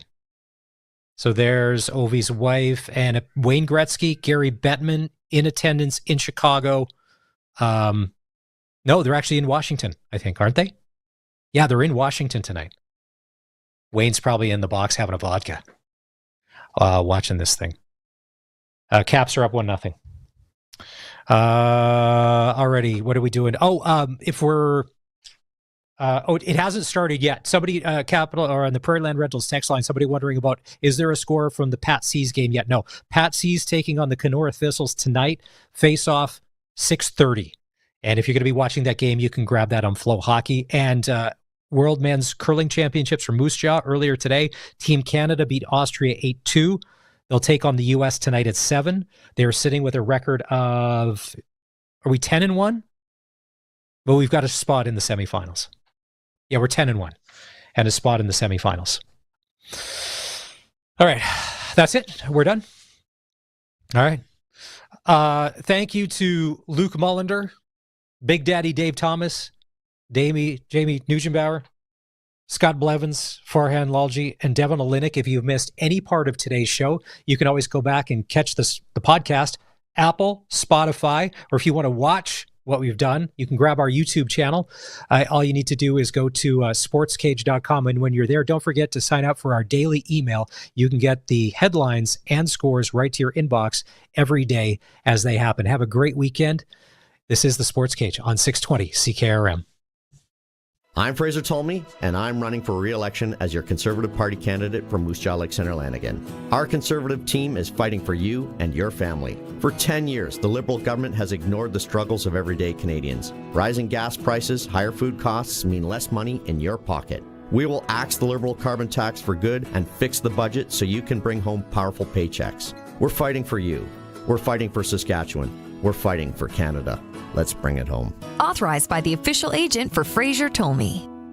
Come join an unforgettable evening at the Regina Red Sox Dinner and Auction on Saturday, April 26th at the Turvey Center. This year's special guest will be Saskatchewan Roughriders head coach Corey Mace and offensive coordinator Mark Mueller. Pre-dinner drinks will start at 6 p.m. and dinners at 7. And don't forget the live and silent auction. Tickets are available at reginaredsox.com. Get your tickets now for the Regina Red Sox Dinner and Auction Saturday, April 26th. And support Regina Red Sox baseball.